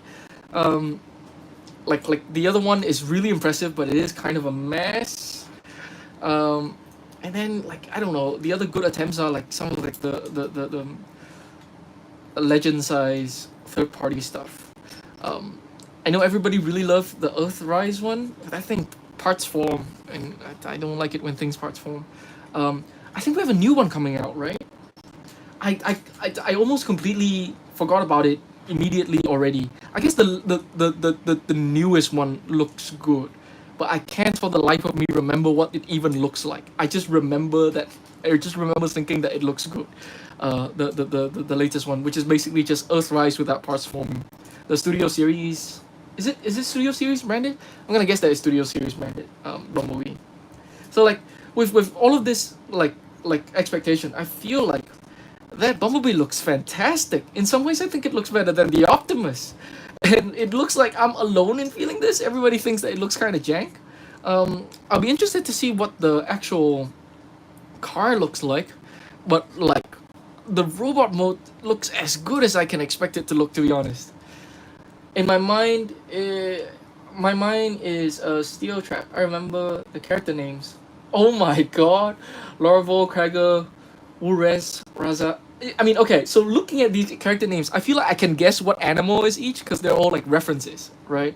Like I'm gonna guess that like Krager is the crocodile. Uh, Razaz, I'm gonna guess is the raven.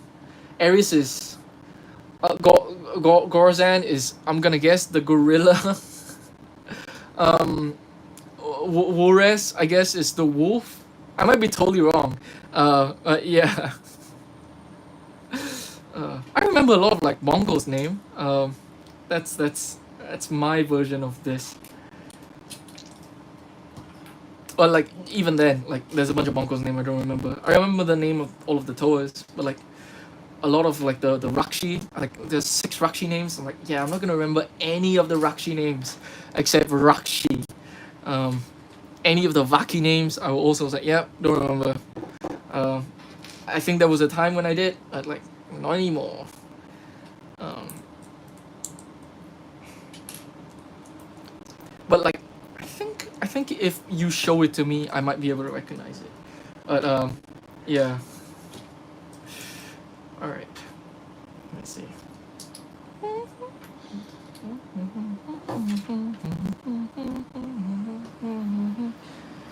Okay.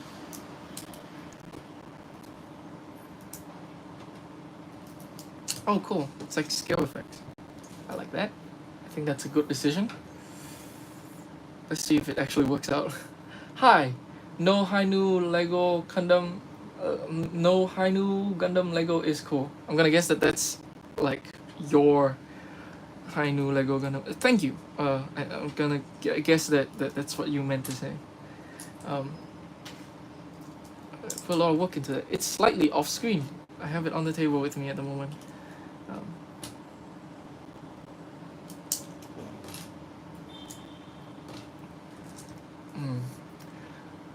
I didn't know that they announced a Lego Bumblebee, and I just looked at it. He's cool, but I think he looks like he hit the gym and skipped leg day. Not gonna lie, I'm excited. I know, right? He looks so buff. I kind of loved it. I think it looks good. I think buff Bumblebee looks a lot better than like kind of like weirdly skinny but also dad bod Optimus.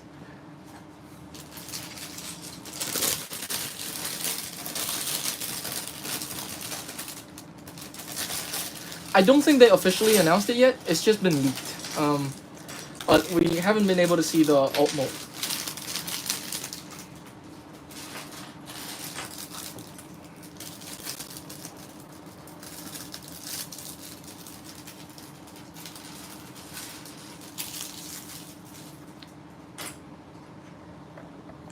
It looks like that thing was going to have like kind of an interesting transformation. I'm not sure what they're gonna do with the torso. It looks like there's like a trapezium in there somewhere. It's gonna fold in an interesting way. Either that or it's going to unfold in an interesting way. So it's sort of like it's sort of like open up and then close down at a different angle. The thing is that the most amazing thing to me is that I cannot immediately figure out what the transformation is going to be. Which is kind of amazing. But now I feel like, alright, I need to go look up what the hell that Bumblebee looks like, because my brain is like, what does that Bumblebee look like the Studio Series one? And I don't know why, like it just cannot recall a picture of it. I know that it exists. Also, like there's like a slight leak image of like the deluxe Optimus, and I don't think I like it. It looks fine. It looks whatever. It looks like they're trying to do Missing Link, except not Missing Link. And like I think I don't have a lot of attachment to the idea of the original Optimus toys. I do like it when like they incorporate some of the more like some of the designs in say like MP10 or like other modernization, like some of the toy details into it. But like I kind of don't care about that like that original toy in particular, and this feels a bit like it's leaning a bit too hard for my liking on like it being kind of missing link light. Understandable, but we'll have to see his transformation first. Maybe he'll be top tier, who knows. Are you working on a Gurren Lagann perchance? Yes, kind of, not really. There was a Gurren Lagann that I was working on. But the project required a bunch of like Monkey Kid set that is now retired because it took me too long to actually work on it. And once this set and the Kai's Climber mech and Cole's mech and Neja's mech were announced, I feel like, alright, now I going to need to abandon the old project and use these as component sets instead, and also to work on them with, you know, more urgency. Yeah, it's a great time to be me right now with like how much like heavy duty joints are being used in these sets, and like the new tech that we have with new tech. It's like it's old tech that's like reincorporated, reintroduced with like Kai's Climber mechs like Piston, and now we have like two of them in Cole's mech. So yeah, I really want to get to it. It is like very high up on my list of priorities. Unfortunately, my list of priority is very, very crowded. So even though it's very high up, it might not get done anytime soon. But yeah, I think this is a great donor set for like a potential Gurren Lagann.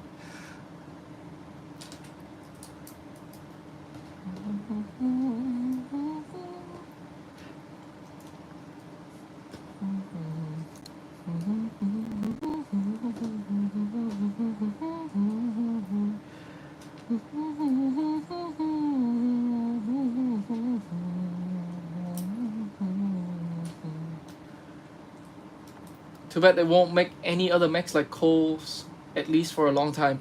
We don't know that. Like it seems like they are planning to release at least one more this year. With how they say that Cole's mech is the biggest mech they've ever made so far. It feels like whatever the next mech is, whatever the mech that's bigger than Cole is already either done and or in planning. Yeah.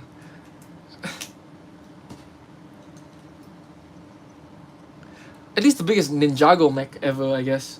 Right. That's the tagline, because I do know that there was a mech that's bigger than Cole's mech, which is the Ideas Voltron. The Ideas Voltron was huge. Okay. Very cool. Nice. Oh, okay. We're not gonna lock that with an axle? Are we? We're not? Then what the hell was the point of the two? Oh, whatever.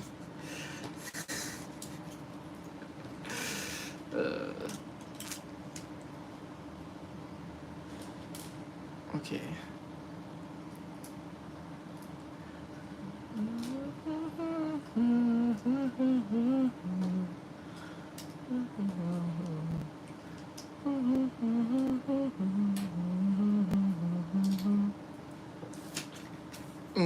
You think they would use pistons more for big mechs and creatures? I think they should. And I think they will. I think that now that this is like within, this is what I want.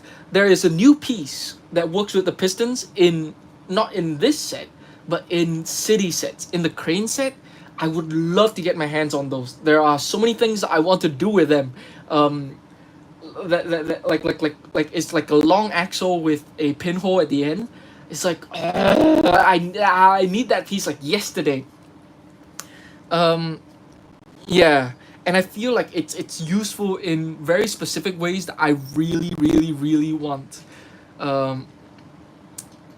It might not be as good as I think it is. It's happened before where I get excited for a piece and then it turns out that it doesn't do what I want it to do nearly quite as well as I would like it to.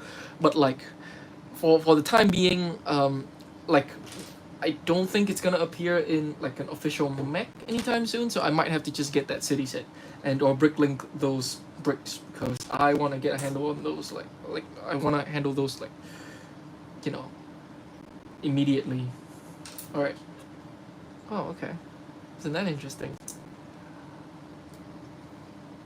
Monkey Kid, maybe this theme seems to be doing great too, and has a lot of mechs and vehicular and vehicles. Yeah, it's great.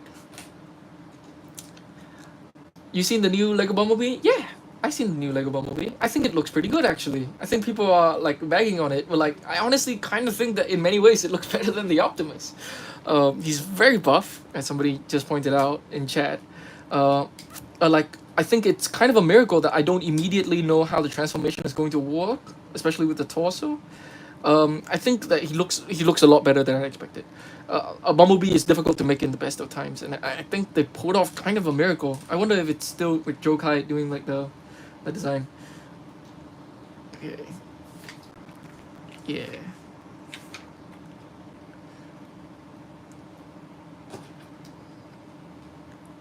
Ooh, so these are locked in place. I did not realize that this would be locked in place, like the angle of this piece. Okay, that's cool. It's not a problem at all.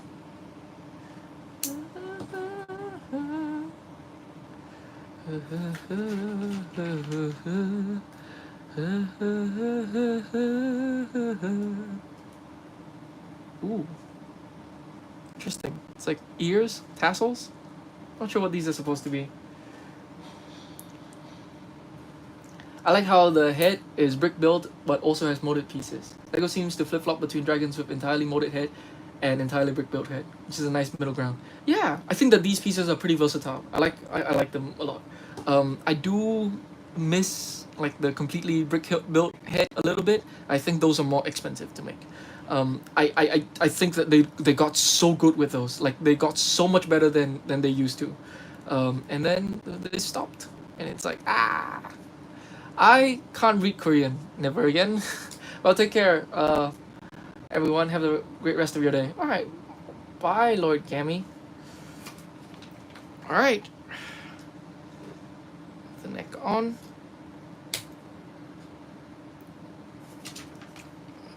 And ooh, that's yeah. The size didn't quite sink in for me until I put that head on. That's a long dragon. Let's focus. Is it focusing? It's not focused. All right.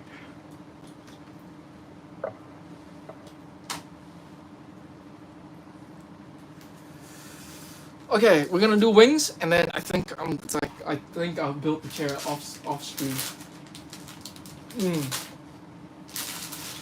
There's so much for the chair. Why does the chair have like 3 bags for the chair? All right, 16, 15, 16. All right.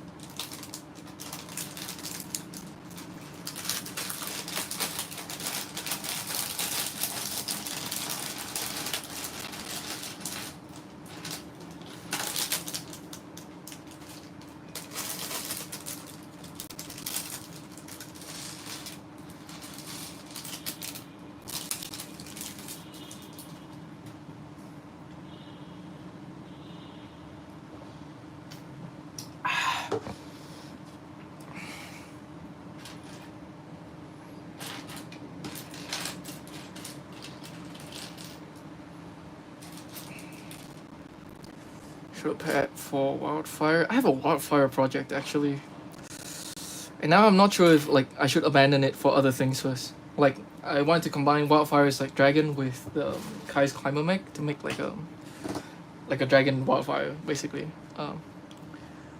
That might have to be put on pause for some other things first. I might have to like, yeah, prioritize other things.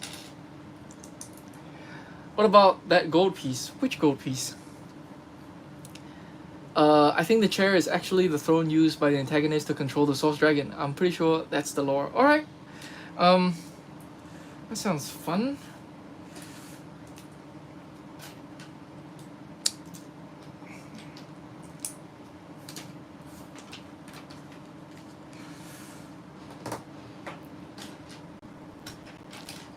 This.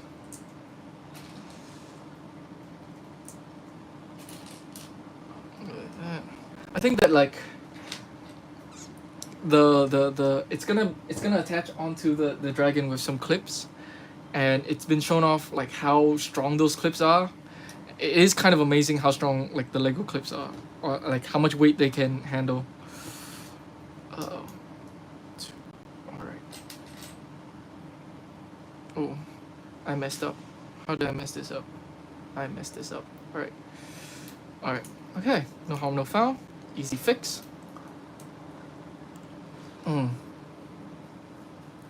In your spare pile. Oh, this piece? Oh, did I miss it? Was it supposed to go on the dragon somewhere and I missed it? Okay. We're gonna return to it. Gosh. It's probably like on the top of the head somewhere. Okay.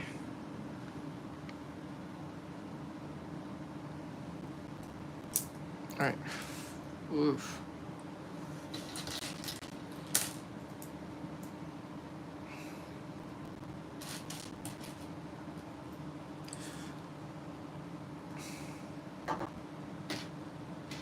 It's a thing that like I didn't realize that you could do with instructions until I make my own instructions and then go back to instructions and then notice that they were able to do it, which is this. Like how you're supposed to attach this piece is like quite obscured. Like you can't see where it's going on the other side, but like you trust that people understand that it's symmetrical. And like I don't do this in my own instructions because I didn't realize that you could do that. Um,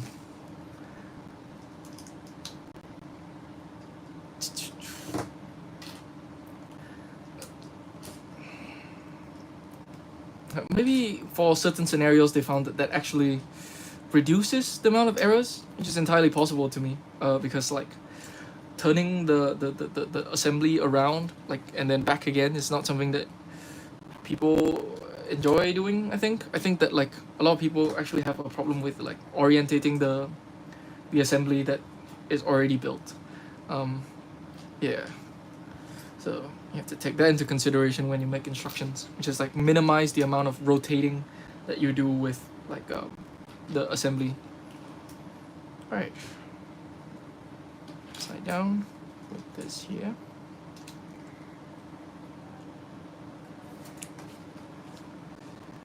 Oof. Okay.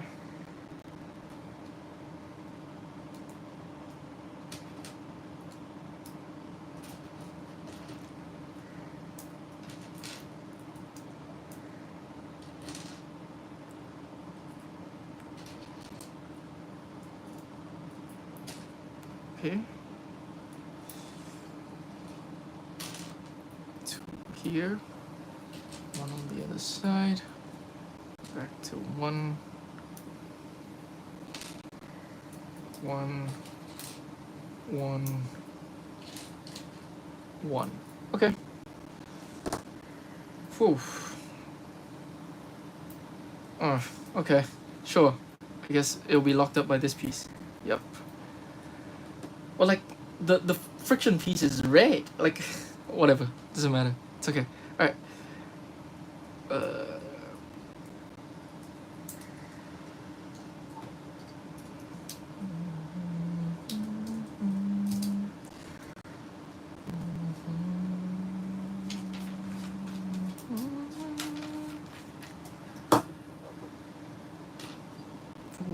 Okay. This is a lot more built up than I thought it would be. Like, I knew that it wasn't just a Technic axle, but like, it's like a second layer. Technic beams. Alright, here we go. Now we get to the part where it's axles.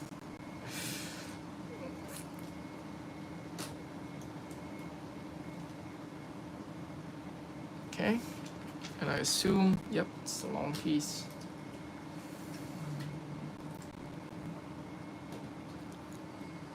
Alright.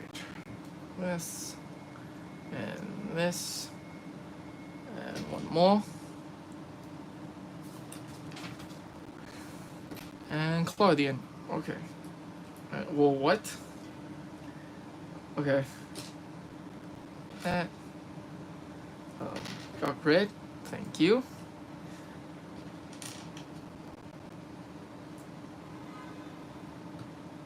This.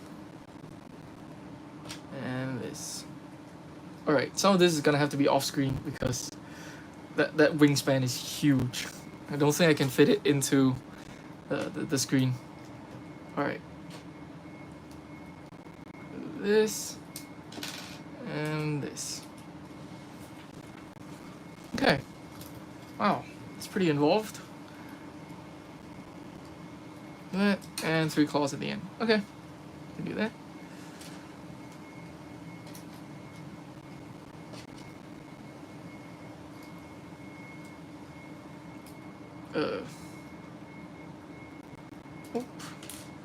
It's this piece first. Yep. And then claw. Wow, that's massive. That's really big.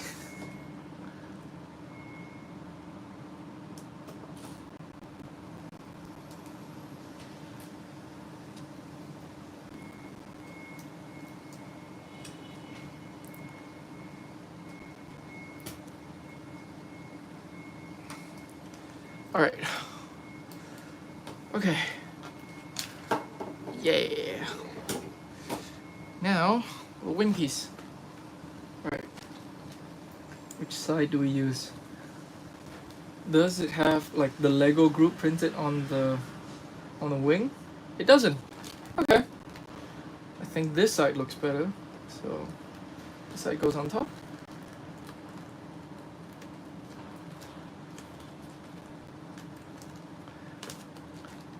I like how they make the joint the same color as the rest of the wing instead of trying to hide it. Yeah, I'm very surprised that this finally got a recolor and this is the first recolor we get. Right? Like the other versions of this is like gray, like dark gray and light gray, right? I don't think we've ever had it in any other color. We've had like this piece in another color, funnily enough, in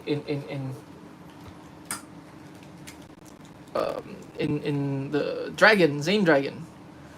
But I think this might be the first time like they recolor like the other two, the pair of, and it's red.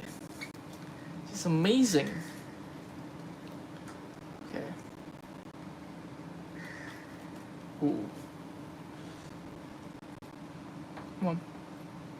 That's nice.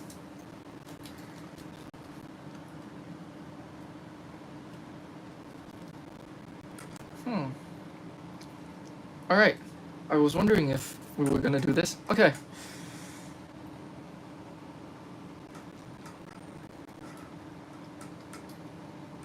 Nice. Any more locking points? This is a bit funky.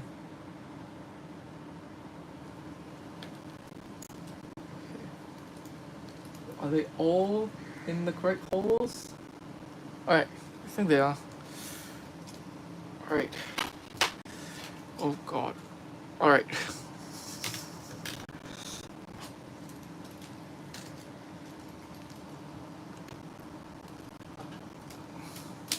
Oof. Okay. Oh, okay. I can sweep the wing back. I think how would it look swept back? It would be more like this, wouldn't it? It would be turned the other way. It would be more like that, wouldn't it? Oh, this is funky. Okay, it would be like that. I think. Yeah. Close position would be something like this, wouldn't it?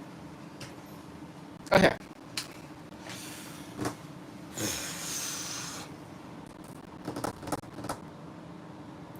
I'm trying to find where this is supposed to go. Is it on this side? No, I did that already. Is it on the tail? No, I did that already. Underneath the neck? Is there any point that's obvious? Is it like underneath the jaw? Alright. Let me just go through this real quick. Alright. Yep. Oh, no. Right. It's there already.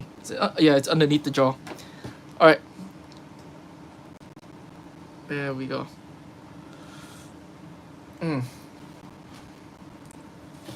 Alright, one more wing. I think we're done for today. Oof. And I will build the chair off screen. I really hope that like I won't have to use the chair like for whatever project I do with this. But like, okay, does the chair count as a side build? Because like this is a question I get asked a lot.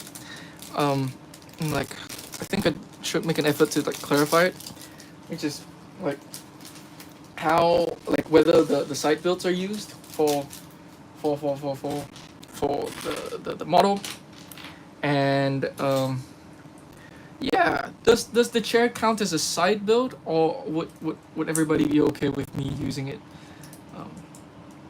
or would y'all rather prefer it if I didn't have to? Because sometimes like, you know, I'm gonna get into a situation where it's not strictly necessary that I use it, but I could make something better if I do use it. Um, mm.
Oh, okay.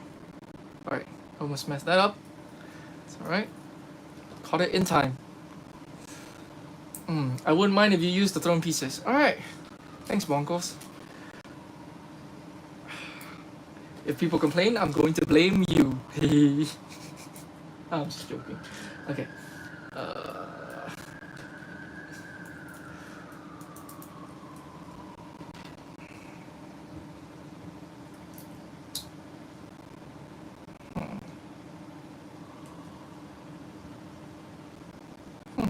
Okay.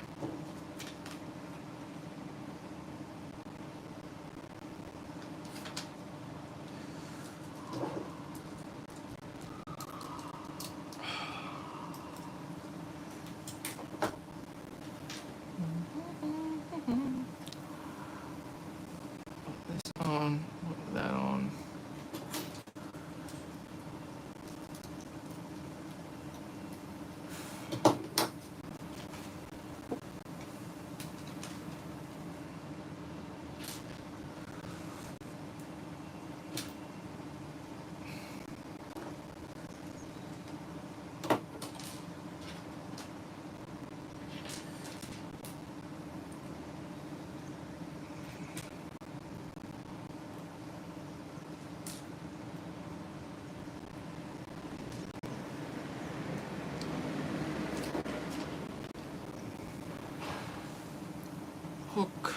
claw. Push this through. Push this in. This in. You know what's funny? Like, we don't really have any creatures that like have kind of like 6 limbs the way that like dragons do, don't we? And, like, we dream them up all the time. We have like centaurs. We have like Pegasus. We have like this kind of dragons where they kind of have 6 limbs, like a mammal with 6 limbs, like a mammal, or like a bird with 6 limbs. Like, we don't really have anything quite like it in nature, do we?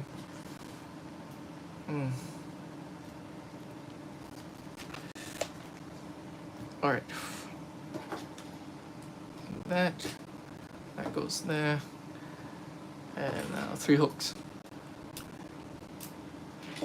2, 3. 1, 2, 3. Okay. We have 6-limbed frogs. We do? Are they like weird mutations, or like we have like a species of frogs that really do just have 6 limbs?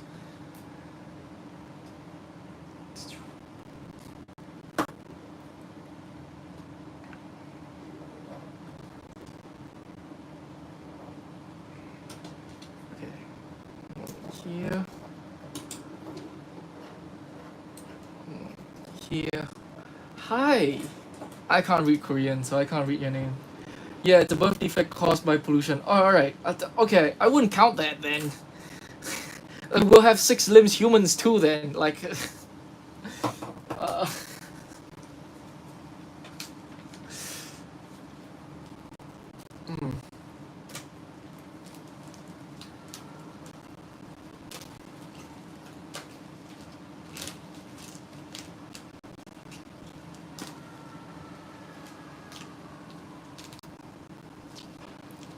Alright. Goes on. This. Okay. That. This one goes on like this.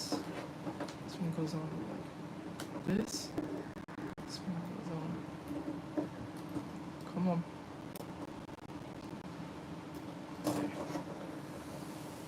That. This.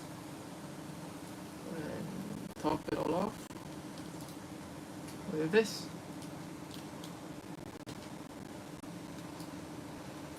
Very cool.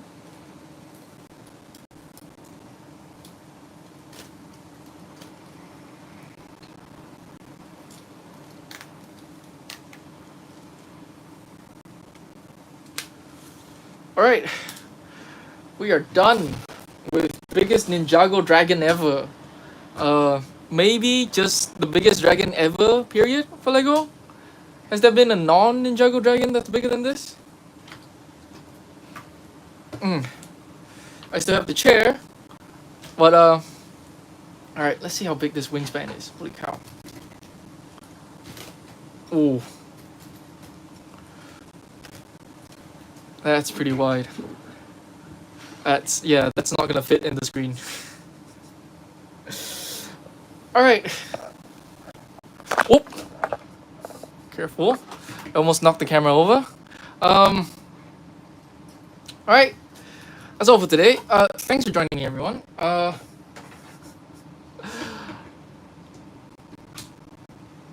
Maybe the D&D Red Dragon is bigger? No, it isn't. This is definitely bigger than the D&D Red Dragon. I think the D&D Red Dragon is like a lot smaller than most of Ninjago dragons, actually. Like, yeah. Okay. Oh wow. I like this face. This is a nice face. I wish we get like painted teeth again. That's like the one thing that I miss from like the initial wave of these things, just that they had painted teeth. No more painted teeth. Not many of them had painted teeth, did they? There's like Nia's dragon, the water dragon. There's Jungle Dragon that got painted teeth. Is that it? Oh, I guess there's also like the core legendary dragon or something, Lloyd's dragon from the core wave.